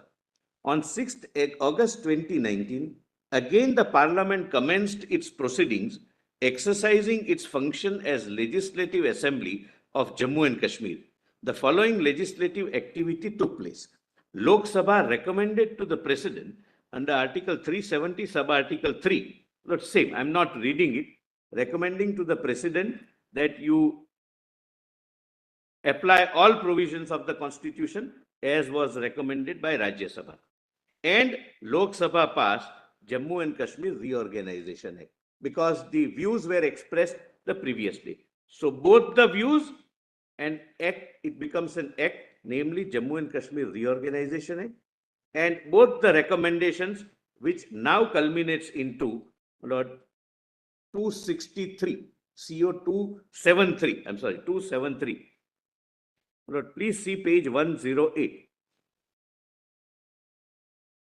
Further, in the appendix to the bill, a comprehensive schedule contained the list of central laws made under the Union list and the concurrent list by the Parliament, which would henceforth be applicable to the Union Territory of Jammu and Kashmir and Union Territory of Ladakh.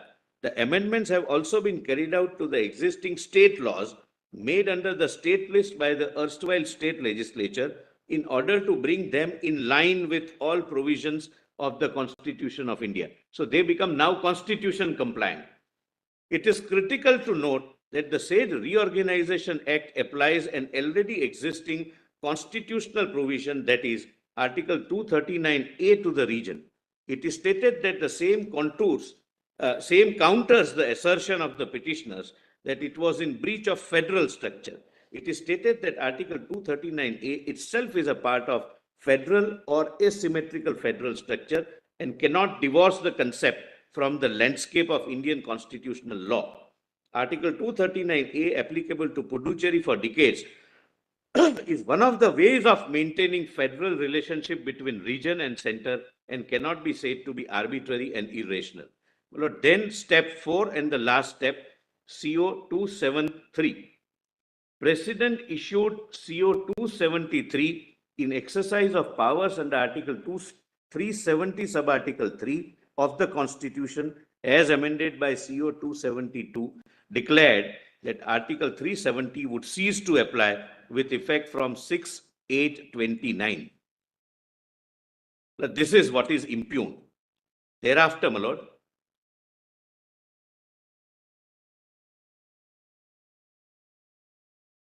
Mr. Solicitor, this may be your answer as far as Ladakh is concerned, but converting J&K into a union territory, what is being argued by the other side is downgrading. I must meet with them. That argument, number one. Number two is Article 356, the maximum tenure as prescribed is 3 years. We have crossed those 3 years.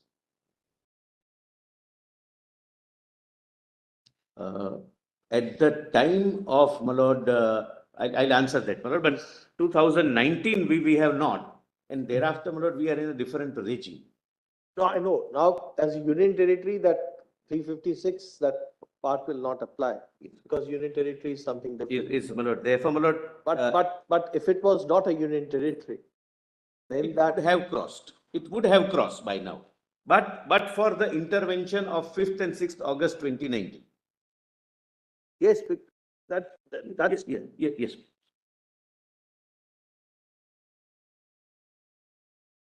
Lord, for your lordship's convenience, I have prepared, my lord, a chart. This is only section and the article and how it changes. It would be for quick reference, my lord, if your lordship permits. It's not nothing new. Nothing new, my lord. But 367 application, my lord, is little confusing if we read from various pages. Therefore, my lord, we have just made a common kind of a 3-page chart. as far as 367 is concerned. Only 367. 367, because there was some deletion also in 367. Therefore, my lord, please, my lord, it won't take more than 5 minutes, my lord.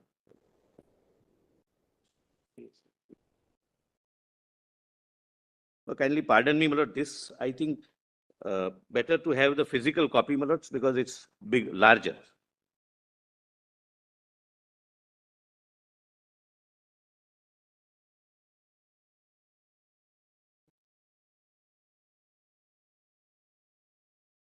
Lord, left-hand side is the Article 370 as it stood on the date of Lord, Constitution coming into force. Correct, my lord? Right-hand side is as on 17/11/52, CO 44. Lord, the change made under 370 sub-Article 3. Please see the color part. My lord, your lordships, I think, my lord, the Chief Justice is ahead of me, my lord. Yes. Always so, my lord, but even in this chart. Explanation, right? Explanation. Explanation, for the purpose of this article, the government of state means, Lord, this is replaced by Sadr Riyasat. Please see. Right. Person for the time being recognized by the President on the recommendation of the Legislative Assembly as Maharaja of Jammu and Kashmir, acting on the advice of Council of Ministers for the time being in office under Maharaja's proclamation dated so-and-so. The person for the time being recognized by the President on the recommendation of this is edit. The green part is addition, my lord. Green part, kindly, my lord, if your lordships can consider writing green part is addition. But please mark one thing, though, my lord, at that date, 17/11/52, the Constituent Assembly was in place. In 52, Constituent Assembly was in place, but only Legislative Assembly, my lord, was used while defining the state. Right. When there is a state legislative assembly of the state, president on recommendation of legislative assembly of the state as Sadr-e Riyasat of Jammu and Kashmir. This is the first change. But this was done pursuant to the recommendation given by the Constituent Assembly. Correct. I have said so, my lord, in my written submissions as well. My lords are right. Thereafter, my lord, page 2, Lord, this is as on 14th May 54. The second change takes place. Just one, this would be, this amendment which came as a result of, this is under Article 370, Clause 3. First, The first exercise. first exercise. This is, Now- this is under Article, Clause 3 of Article 370. The first one, yes. Because at that time, Constituent Assembly was there. Was in force. So they then, the Recommended. recommendation resulted in the amendment to the Constitution. It got carried forward. Words which are not pre-consent. May 1954, that is CO 48, Yes, my lord. The entire green part is added, my lord. under Article 367. Yes, my lord. My lord, only D we have highlighted in yellow to, my lord, show to your lordships, my lord, I have already emphasized that reference to the legislature or the legislative assembly of the state shall construed as including reference of constituent assembly. So inclusive definition. So they were used interchangeably. Otherwise, my lord, this entire green part is added in 54 and its effect is given, my lord, on the right hand side. Right. It is the same thing and therefore I am not reading it, my lord. I have given the effect of the 367 exercise. Then, my lord, coming to page number 3, it is again, my lord, under 367, where D, your lordships would find in red is deleted. Correct, my lords? Right. The reference to legislature or the legislative assembly is deleted and, my lord, green is added. What is deleted, my lord, is in red. Raj Pramukh reference goes, my lord, in 58 because of, I have pointed out, Reorganization Act, etc. and, my lord, Article 238, my lord, being repealed. Reference to a governor shall include reference to the governor of Jammu and Kashmir, provided that in respect of any period prior to the 10th day of April 55, such reference, that is for the past period. So now, now comes the governor because Sadr-e Riyasat ceases to exist and therefore the governor. Right hand side, I have given effect to this amendment. CO 56 came in after the constitution was framed in Correct. Jammu and Kashmir, after 26 January 1957. My lords are right. So therefore, the reference to the Constituent Assembly is done away with in the Deleted. Article 367 Deleted. interpretation. But exercising the mechanism under 367. That's the, Lord, I wish to highlight. Otherwise, that's the two reasons. A, Constituent Assembly was not there and governor because of state reorganization. Now, my lord, AA is the new addition. My lord, this is 66. My lord, this is the left-hand side on page 4 is what the AMNU judgment, my lord, approves. That 367 can be used for this purpose. AA is addition, reference to the person for the time being recognized by the president on the recommendation of Legislative Assembly of the state as Sadr-e Riyasat of Jammu and Kashmir, acting on the advice of Council of Ministers of the state for the time being in office, shall be construed as references to the governor of Jammu and Kashmir. And, my lord. But Sadr-e Riyasat had already gone, right? Yes. So then what is the need for bringing this in 1966? No, I'm sorry. Sadr-e Riyasat went here. Oh, it went here, It that's went right. here.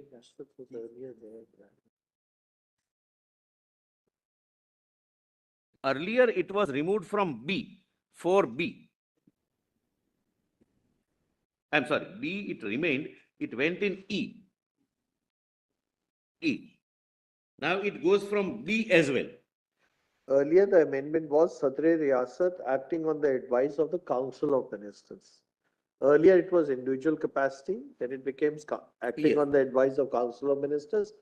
Here now, the Sadr Riyasat is replaced by governor. Governor acting on the aid advice. Yes, my lord. Now, my lord, the last one at page 5, Lord, which is done by CO 272, the impugned one, my lord, page 5. The proviso is added. The exercise which was undertaken so far under 367 was again undertaken for the purpose of Jammu and Kashmir. For Article 370, the word Constituent Assembly was replaced by the word Legislative Assembly. Same thing, because Constituent Assembly ceased to exist, it became Legislative Assembly now. And, my lord, the rest, I have, my lord, already explained.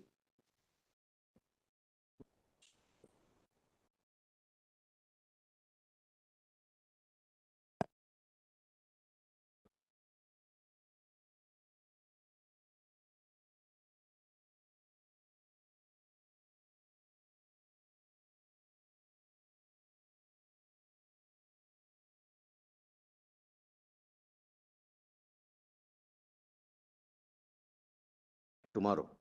There was one request, my lord, if it's a more of a, my lord, convenience request. My lord, if your lordships were pleased to sit on Monday, my lord, if your lordships can consider sitting even on Friday, maybe, my lord, it might be able to, we might be able to, my lord, finish. Your whole site can wrap up then. completely. Yes. So that then. Because there is one holiday, that's, my lord, the request, my lord, if it suits your lordships and the other side, my lord.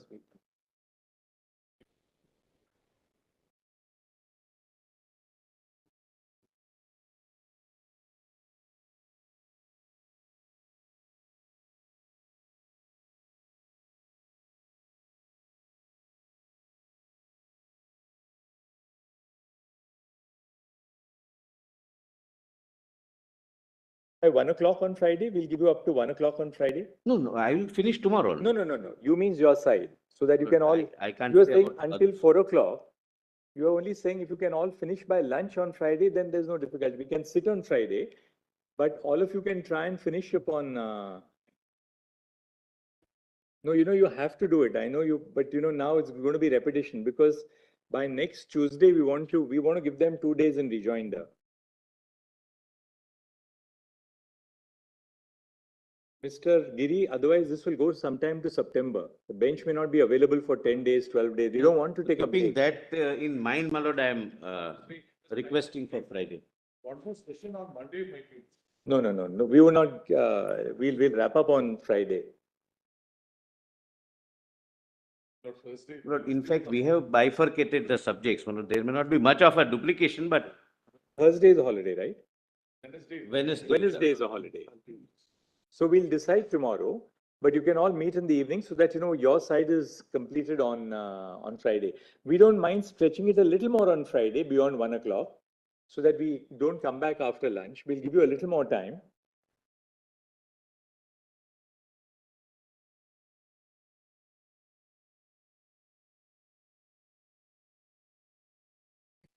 Finish it by Friday.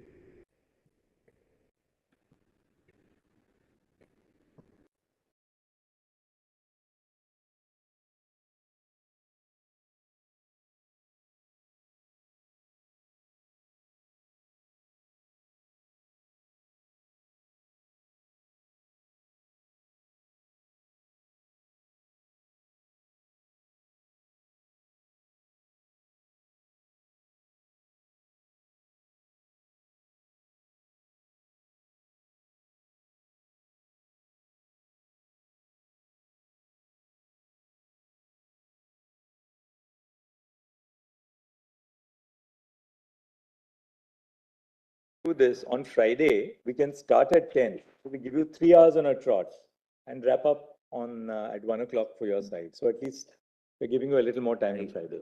we'll, my lord, discuss and, my lord, Yes. come back tomorrow. Give us a solution.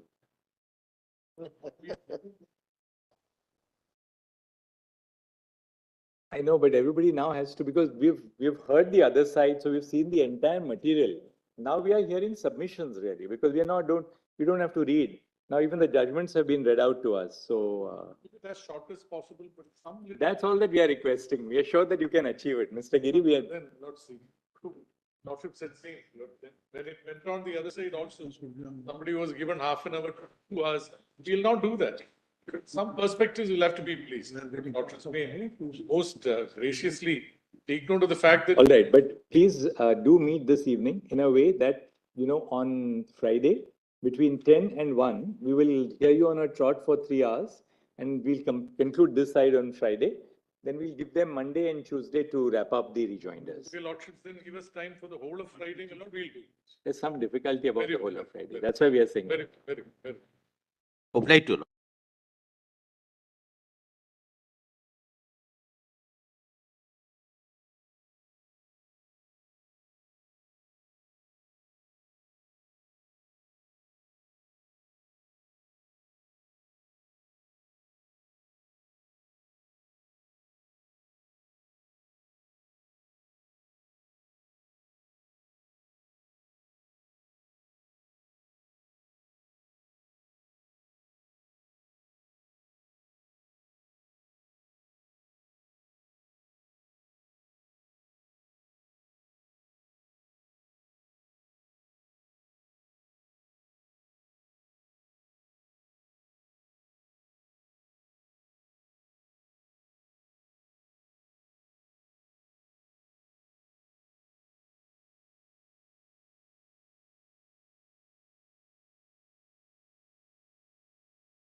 Move forward.